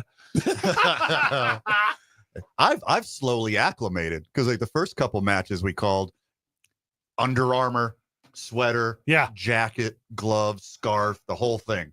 And then, you know, just like you said, like you look around, you're like, oh, I'm just so incredibly soft. Yeah. I like But you. now, I like you guys call them a match, like you're soccer guys. We know who was out there on Friday night? Brucey from the Daniel Bruce. Yeah, he's a I dude. saw Showed up. that. He lives up there close. His wife was at a shower or something, which he was lucky to get out of it. He said he didn't know what was here. He just had a blast. Oh, so So fun. Yeah. I'm sure he's listening right now, but the only reason I call it a match is to anger Jason Thomas. Yeah, he hates He it. gets so furious when I do that. I just made me lean into it forever now. Well, So, I get after him when he calls something a match or when you call a period a frame, right? It's like, Yeah. we're hockey here. We're not soccer. We're not baseball. We got 3 periods and we played in the dirty South. The Ice Wolves play at the Outpost Ice Arenas. Van and I call NAHL 3 games, so the Null 3. We have a lot of fun doing that for you, but it's turned us into fans. So I caught a day off yesterday, had an opportunity to go out there, and I was telling this story earlier when I was hosting the Rio Grande Down Syndrome Network Gala this past weekend. So Saturday night I'm hosting, we're doing our whole thing, and it was much of the audience was watching the United game on their phones. The other ones were checking the score updates on the Ice Wolves game. And then the Ice Wolves lose a heartbreaker, like in overtime on Saturday night.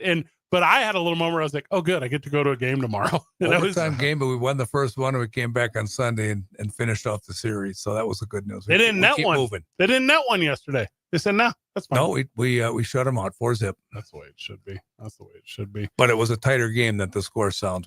They just played really well and came on it strong at the end. Got some nice goals. Best of 5 playoff series that starts the 18th against Lone Star Brahmas. Okay, there you go. And then back home next week, right? And so the next series, the best of 5, Lone Star Brahmas are the defending Robertson Cup champs, which Pretty is good. a national championship of junior hockey. And so we played 2 games in Lone Star, North Richland Hills, Texas, this Friday and Saturday, and then next week, Thursday and Friday, back at the Outpost, 6:30 p.m. And you say you turned into a fan. It's hard to go to a game without becoming a fan. Yeah. It's fast. It's fun. It's a great family environment, and just things are moving. yeah, and the level of athleticism in these young athletes Mhm. is incredible. It's like you think you'd be watching 10-year veterans in the league. Yeah, most These of them are are all- 18 to 20, and Right. they're some of the best players of their age in the world. In fact, they Yep. come from all over the world. Yep. And most of these guys will wind up playing Division I college hockey. A lot of them will play Division III, which is really good too. Right. But they come to play junior hockey, to play college hockey. And, you know, the funny thing is only a couple guys, even from anywhere, go to college right out of high school. Yeah. There's only 62 NCAA Division I hockey teams. So you want to play there, you have to go someplace and play juniors for a couple of years, get bigger, get stronger, get faster, work on your skills. And we got kids from all over. I say kids, they're young men Right. from all over the country and literally all over the globe choose to come here and play because we're really helping them with their development. How incredible. So we were talking about it off air. 6 more wins get you to the Robertson Cup. And I don't know if everyone knows, but the Brahmas that's like the rivalry one. Well, in the South, you know, they call the South Division in the North American Hockey League the Dirty South. Yeah, Mhm. good And they name. call it that for a reason. It's rough and rugged. We had a player in our first season. He said, if you come to the Dirty South, bring a swimsuit and a couple of Band-Aids. Okay. Right? So it's kind of the way it is in this division, but it's rugged and you got to be big and tough and strong to play it.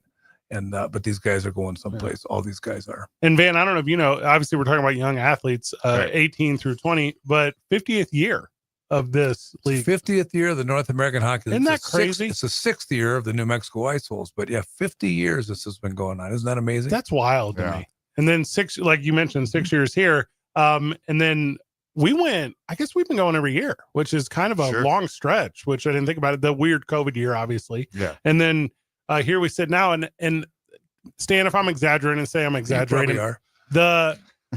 A Sunday, 1 day's notice, Masters on, a ton going on. Were there 1,000 people there yesterday? Yep, it was a There packed had to have house, been. and it was a packed house, and it was electric. There wasn't a ticket left. No, we didn't know till Friday night at the end of the overtime, just before 10 p.m. that we were playing again on Sunday at 2. But we have a really nice hockey community. We have a nice growing youth hockey community. The whole skating community is growing, so it's fun to see. And these kids come out, families come out, and they watch this and they emulate it, and they all want to play themselves. I've never seen it not packed in there. And we haven't seen you on skates yet. Hey, I can go, dude. Hey, I now- can go. Now, actually, Van, you have the opportunity because the Ice Wolves and the Outpost Ice Arenas donated a private skate party to the Boys and Girls Club for our auction Aw. 2 weeks ago. And wouldn't you know, my lady bought it. Well, So how we're going to about do a birthday party that? there. Fantastic. Yeah. Also, I know what the number was it sold for. So thanks for supporting the Boys and Girls Club because, because there's going to be a 10-year-old's birthday there, You got Van. it coming and going. Yeah, it was too much fun. Too much fun with that. The jersey was the hotness too of the donation. So Well, we love to support the community in every way we can, both at the arena and the hockey teams. And so when you have things like that, please reach out to us. We love to involve the community every time. Well, Locker 505 is a big one we help with too. Sure. yeah, And we brought the Boys and Girls Clubs out to Mhm. out to some games, right? yeah, we've been fortunate to. And I mean, that's the thing about finding organizations. Obviously, the Ice Wolves, the Ice Topes help us a ton too. The United, Yeah. Everyone that's providing, family products. They're not afraid to put their services and goods out there to help. So we're so very We appreciative. love our community. The Van, you on ice skates? How long has it been? Well, I've skated multiple times at the Outpost Ice Arena Like recently? before I was, fortunate enough to have this partner I'm Yeah. crazy about. A lot of first dates out there, Stan. Not gonna lie. We should send you out with a camera with the, they score, you jump on the ice, get the camera, kind of like on the Olympics. The I've, GoPro? I've jumped and got upwards of 6 inches of air, I believe. Yeah. Did you land? I think I'm in the elite level. I've fallen and had 6 inches of air between where I Off go the and bounce. hit. Yeah. You're talking about not chemistry, the development of the team, where the players come from, where the coaches come from. The host families are all here. Talk to us a little bit It's about amazing the culture. between these two teams, right? So the North American Hockey League, one level down, the North American 3 Hockey League, which are players trying to get to the North American Hockey League, or to Division 3 college, and they're making both ways. But between those two teams, we have over 40 players that come to live in this Albuquerque market, and all live with families who take them into their home for a season that's 8 or 9 months long. So cool. It's remarkable, and they're committed, and they're fabulous families. So we've got the host families. We also have a big crew of volunteer off-ice officials that keep track of all the stats. There's 8 or 9 people at a game, and that's a great way to see a game too, right? You're standing behind the net as a goal Right. judge, or you're tracking shots or whatever, but it's nmoio.org, New Mexico Off-Ice Officials.org, and they're always looking for volunteers, and it's a great way to see the games. Oh, super cool. Now let's come up on air with the list of reasons why Van is not suitable to be a host family. Oh my goodness. How much time do we have? Is it Well, first of all, there's got to be an interview. So okay, yeah, would fail there. Uh-huh. yeah, Yep. Do people just send you pictures of them with like their family no, dog? we actually, at the New Mexico nmicewolves.com website, there's a lot of information about the host families and what it takes. And so people will say they're interested, or they would like to learn more. But when they really are interested, we will make, I don't do it. We've got Greg Bronson and Tina Tomlin right now. We'll make a personal visit to the home, make sure everything's safe. It's a good situation. Personally talk to every individual that lives in that household, go over what the list of expectations are, and whatever questions people have. But you talk about generous, nice people who really want to help the community and can make a difference. it's these host families. Greg and Tina have done the show, obviously Sure. friends of the show. And Mhm. yeah, and they are more articulate than you and I when it comes to expressing how much this helps. They can these talk kids. pretty clearly too. Yeah, they're pretty good. They're pretty good. Stan Hubbard's with us. We're talking New Mexico Ice Wolves. We're talking the Outpost Ice Arena. They are on the road this Friday and Saturday, and then back at home next weekend. Yep. Anybody who wants to go up Friday and Saturday evening and watch the games at the Outpost, we'll have them playing in the lobby. Oh, that's cool. Or NAHLTV.com. You can watch them. But yep, we'll be back for hopefully 2, unless we can win it in 3 games next Thursday, next Friday, both games at 6:30 p.m. Tickets.nmicewolves.com. Oh, great. Anything we missed? Probably. Isaiah, you still with us, brother? So you been to a hockey game, Isaiah? When's the last time you've been out for a skate? A skate had to be 2009. Okay, sometime. Yeah, I had my ankle swollen for a couple days. Ooh, okay. I never rolled them, so I was very confused as to why they were swollen. And then I went to a Blackhawks game in 2012. Okay, so that's some years ago is what we Yes. just heard. Okay, so I'm pulling up the calendar. Got to get you out to a game. That's what I'm saying. Sir. All right, so 25th, what do we got here? We're off the air. Okay. 25th is a Friday. Okay, or Saturday. I feel like we can all roll out there We don't play Saturday. on Sunday.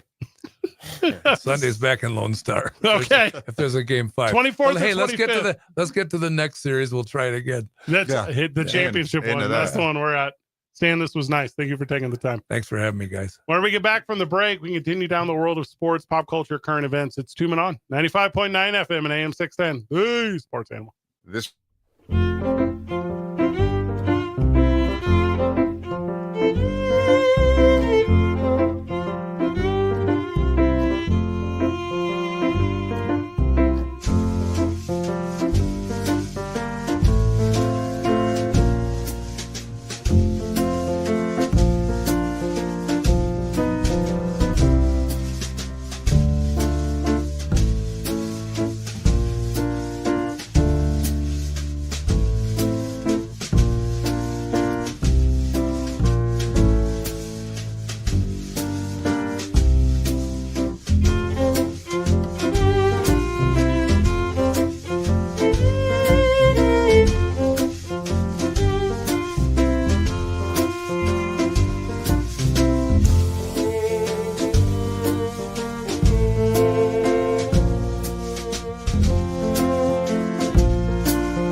better give me that.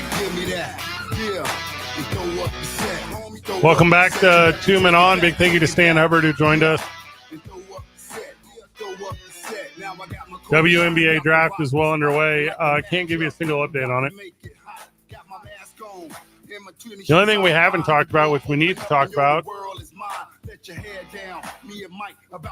NBA playoffs. Yeah, baby. So we do this every year, at least for the last 4 years, I guess. But we have to explain how the play-in works. Which is fun. Is it? I think it's a great idea. I was on the fence the first year they enacted Well, it. the first year was the best year. But now I enjoy it every year. All right, here's how it works. So there are 8 teams in the play-in. You know, well, Fred, that doesn't make sense. Well, there's 4 games, but really there's 5 games. Mhm. Really, I'm doing it actually wrong. There's really 6 games. Yeah. Okay.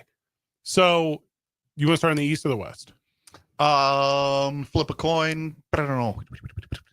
West. All right. So the 9 and the 10, the Kings and the Mavericks. Mhm.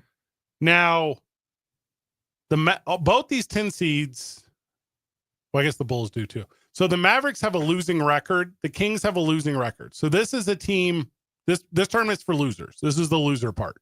That is correct. Okay. Now, if you lose the 9-10 game, which is the Kings and the Mavericks, or the Bulls and the Heat. So the Kings are playing the Mavericks, the Bulls are playing the Heat. If you lose that, you're out.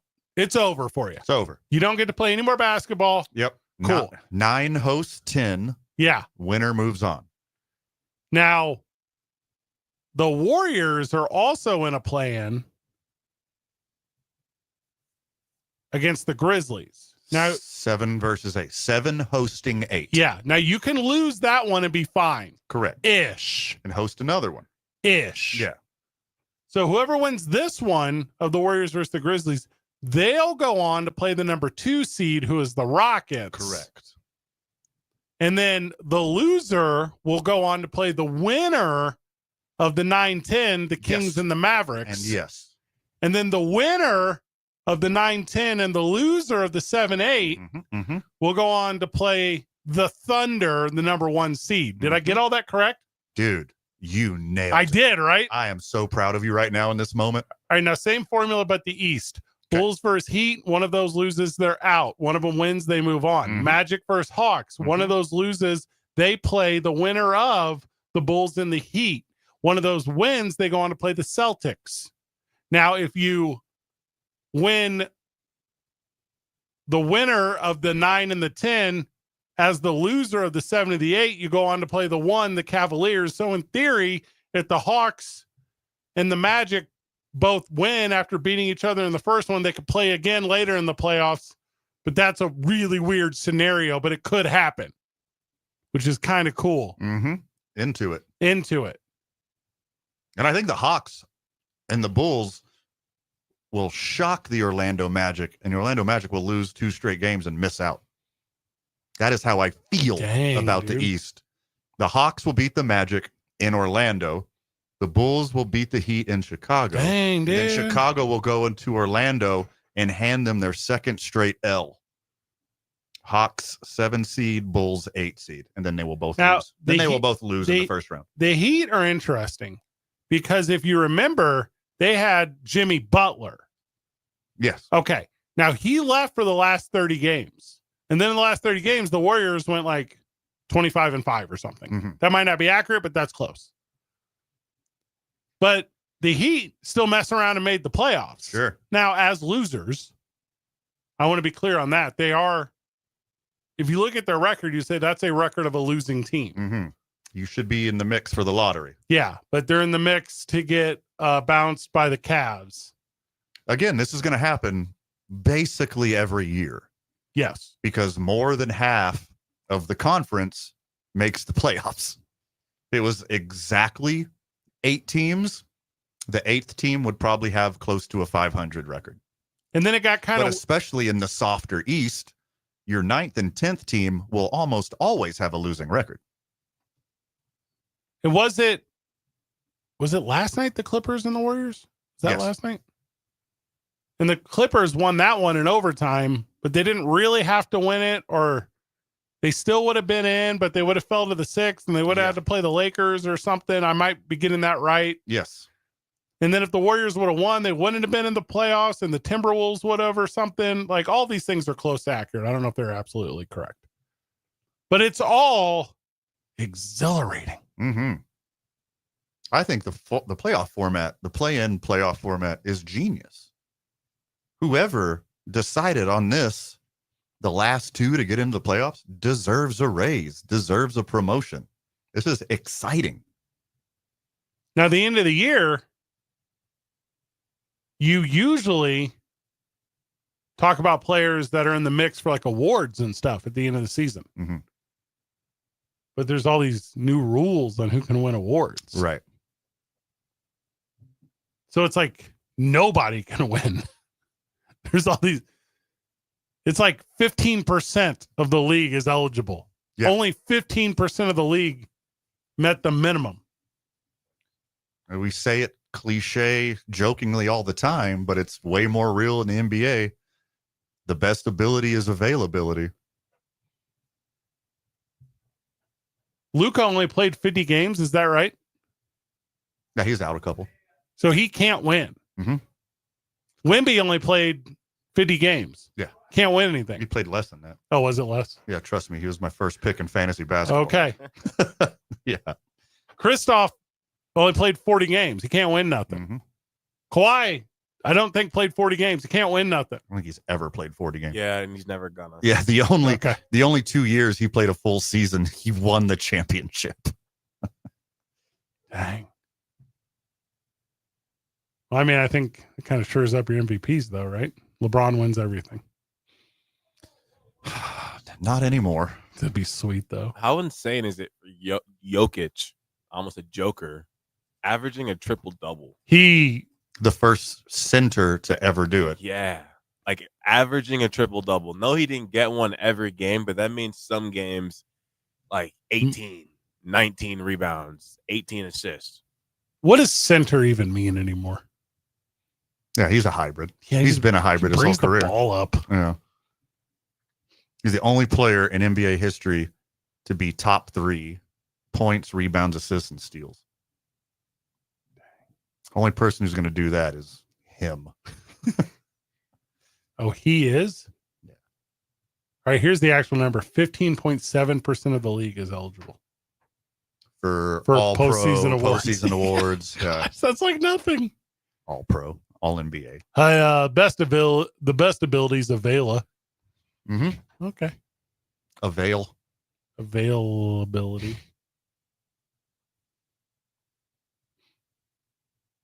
Most dudes in the league are borderline guys that go between the G and the NBA, bench warmers, whatever. Yeah. But you get the point of what I'm trying to go with this. Yeah, for sure.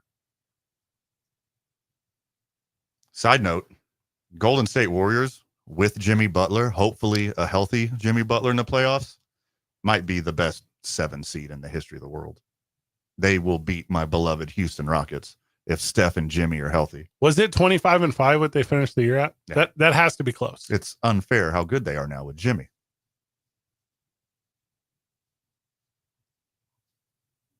This can't be a real stat. Every coach with the name Mike was fired in the NBA this season. Is that real? So you're saying the teams drop the mic? Nice. Cut that one off. We need that. We need that for something. Mike Brown, Mike Malone, Mike Budenholzer. Are there any other Mikes left? I don't think so. I don't think there are. Also, like a big fan out there somewhere's like, his name's Mikey Malone. You're like, no, it's not. Not on his birth certificate. Yeah. It's Michael spelled wrong. That mic drop joke was good. Won a segment. If I don't get one a segment, I'm not doing my job. Yeah. Then you hit the McElroy relief.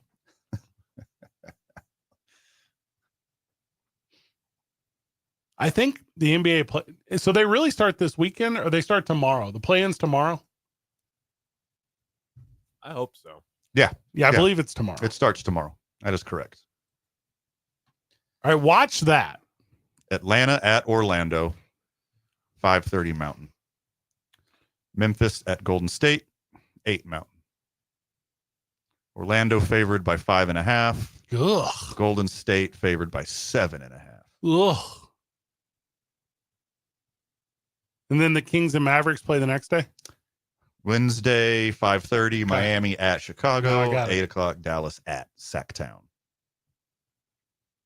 So that means play-in tournament 15th through the 18th, and then NBA playoffs begin Saturday the 19th. Yes. Got it. But your 1 and 2s will start on Easter Sunday because you have to give those other teams a day to travel. Mm-hmm. Okay.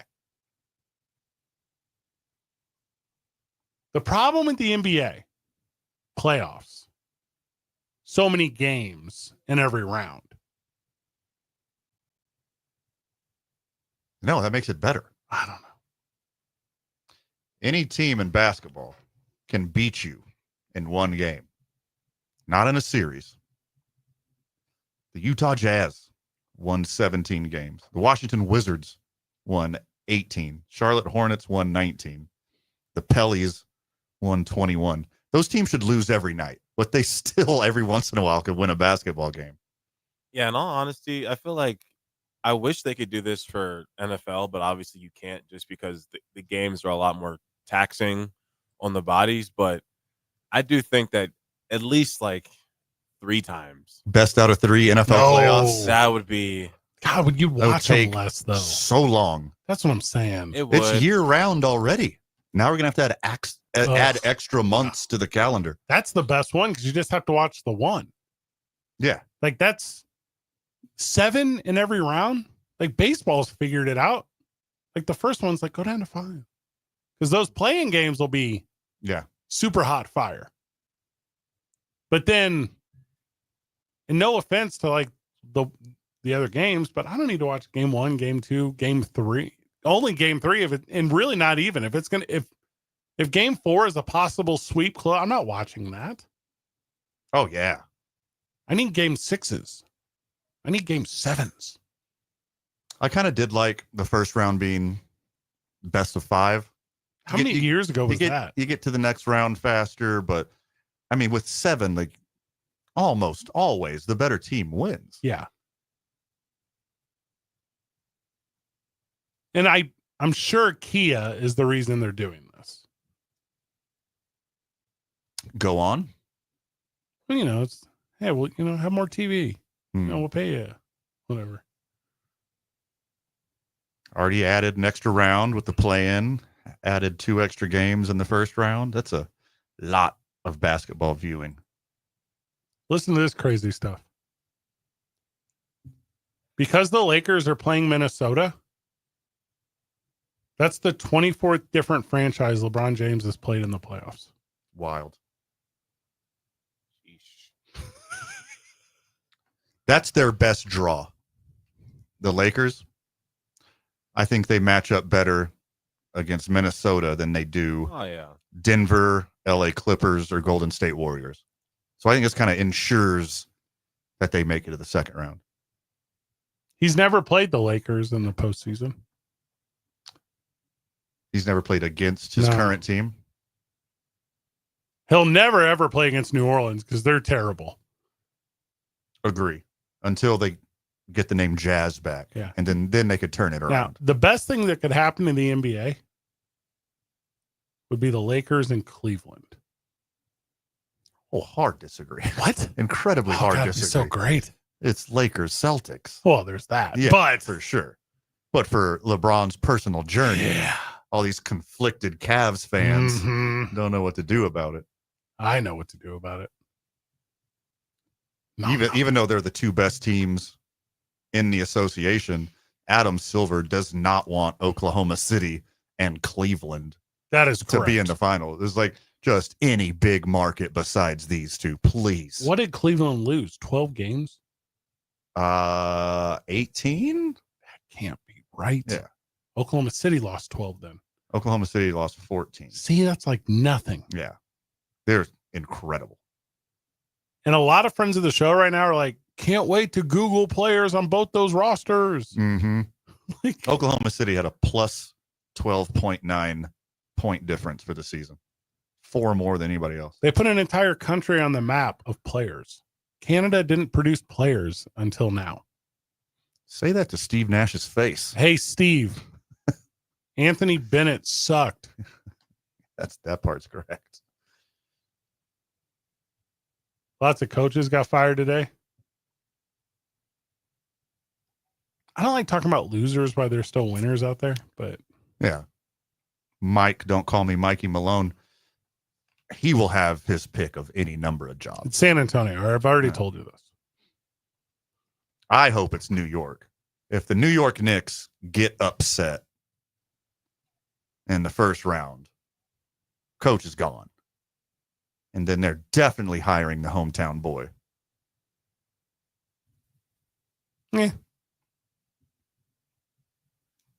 I would handle Stephon Marbury. That's who I would hire. I actually think UConn's Dan Hurley is the one that's going to San Antonio. Final thoughts, Isaiah? No, Van said Mikey Malone, don't call me that. And I thought I knew Malone's like a a bad name to necessarily have if you're thinking of Carl. Mm-hmm. Mr. Carl Malone's nephew went down for NFL trainer, has been sentenced to 25 years in Texas confinement for an aggravated sexual assault case. And then people figure out that Carl Malone's his uncle. They're like, oh. Yeah. Not good. Yeah, you should have played in the association. You would have got away with it. Terrible look. Yeah. Imagine that being genetic. The NBA is pretty top heavy right now. We're going to tell you just how top heavy it is when we get back from the break. It's 2 Men On 95.9 FM and AM 610, the Sports Animal.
Welcome back to 2 Men On.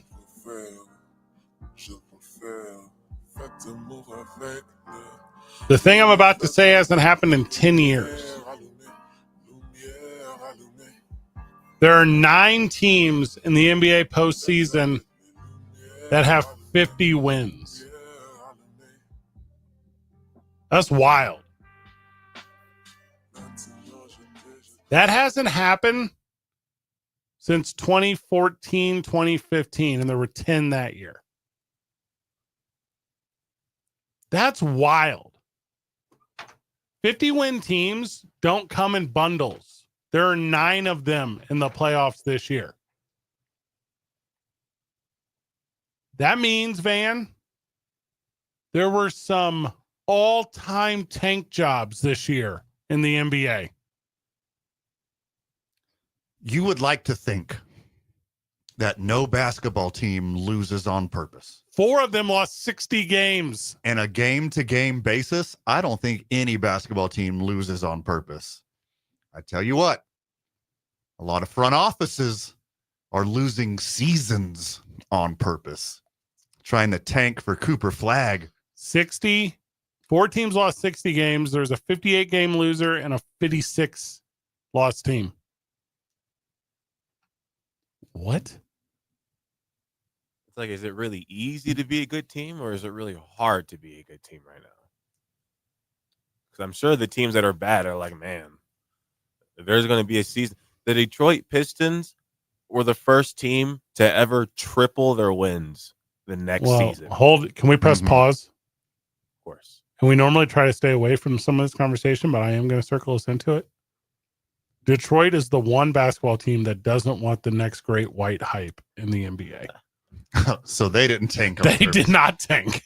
They're good with Lambeer. That fan base, they will not respond to the next great white hype that is Cooper Flag. Yeah.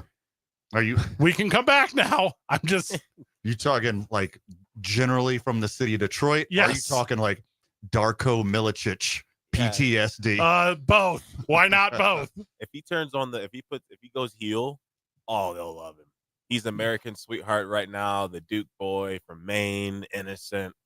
He goes to Detroit and like embraces being hated. Oh man. How did Duke go to America's darling? Like they fired Coach Chris Beluski, and then immediately people start loving them again. I don't understand. Also, I am a little bitter that they lost that game and lost me a lot of money. When do they do the lottery thing? May 12th? Who's got the best odds? It better not be Utah. If it's Utah. It's Utah. It is? Oh, yeah. Oh, God. Oh, yeah, it's Utah. It's the fix is in. Yeah. Utah, Washington, Charlotte, New Orleans. All right, Utah, Washington, and Charlotte all have a 14% chance at the number 1 pick. Oh, there's no way. All right, New Orleans, 12.5. Philadelphia. All right, so this is actually the Thunder. Oh, this is crazy. So the Thunder have the 76ers pick, and they got a 10.5% chance. The Thunder have something ridiculous like 32 first-round picks in the next 5 years. They have everybody's picks from when they dismantled their team. God, they get them. It's over. They have 25 as well. Yeah. Yeah. The Rockets have a chance of getting them too because they own the Suns pick. And while it's not as high of a percentage, the Suns might get super lucky and get the first pick. Cooper Flag can go to the 52-win Houston Rockets. Yeah, 3.8%. San Antonio, 6%. That's a bit of a reach, but that would really set him up for success. It will be Utah. If the NBA is fixed, it'll be Toronto.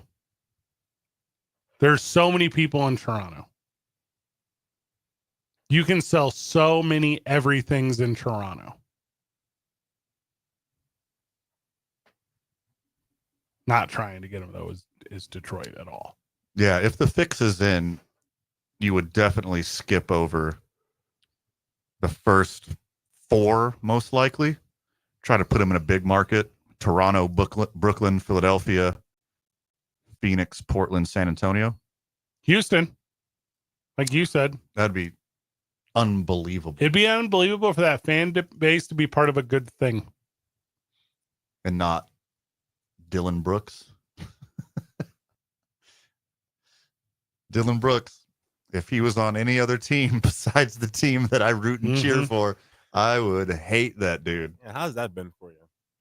It's hard, dude. It was hard to come to grips with having to start liking one of the worst people in the league.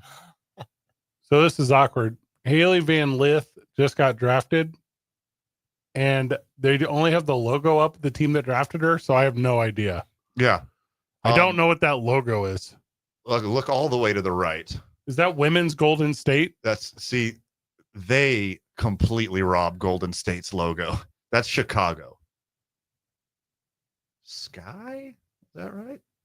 If it's Chicago, it's Sky. Yeah, Sky. Chicago Sky. So she's with Angel Reese now. 100% jacked the Warriors logo. Is this the girl that played at Fresno State? Yeah, this is one of the twins, Haley Van Lith. What's the other one's name? What number pick is this? Some. This is number some. Okay. Good. 11. Dan. 11. So this is I believe there's only 12 teams. Yeah. In the WNBA. That also might not be accurate. Mm-hmm. I believe you're correct. I think there's 12. All right. Well, good for her. Yeah. Now, what is her sister's name again? You should have paired her with Cameron Brink. Healy? Huge fan.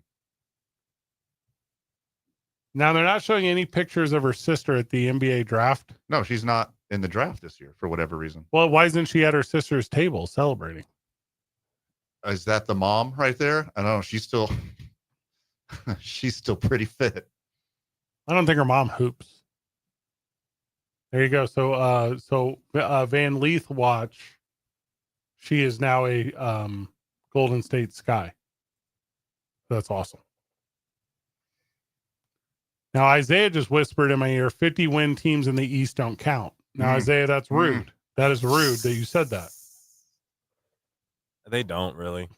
None of the teams in the East matter other than Boston, in my opinion. All right. No Cleveland area codes need to call. I just don't see it.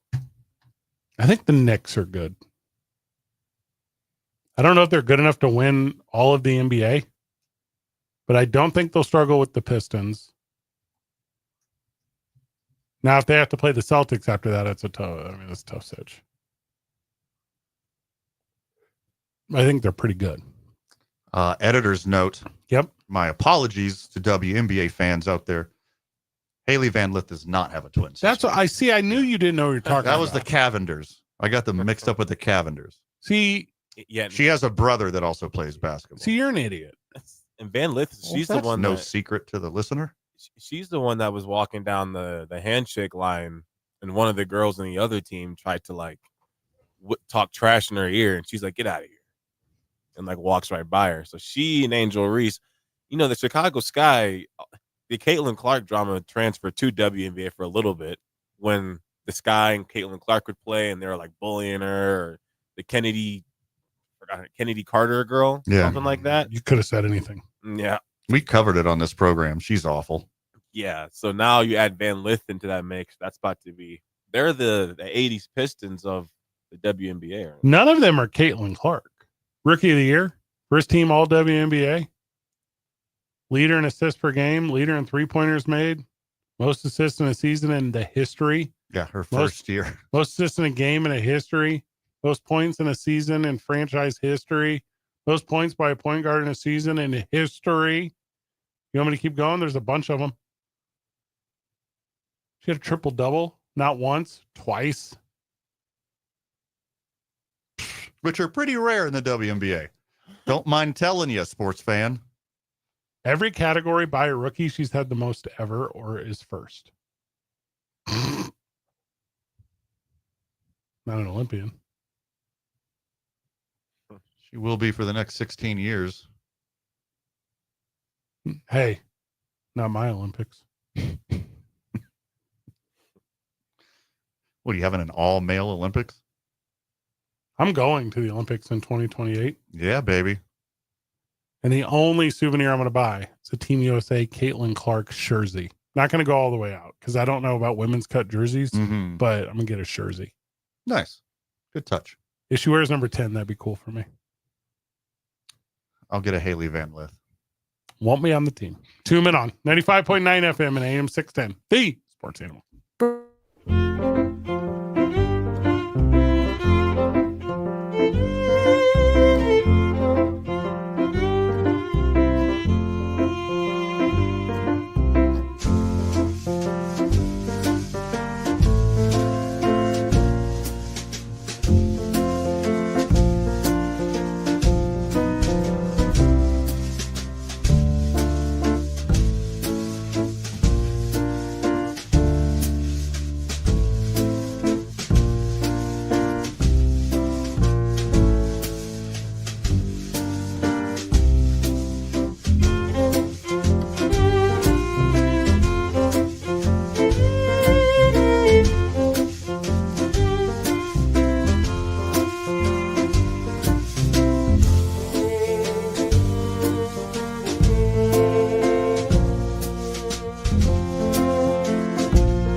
We wrap up the program with a recap of the first round of the WNBA. No, we don't. We do not. We couldn't even. Gosh.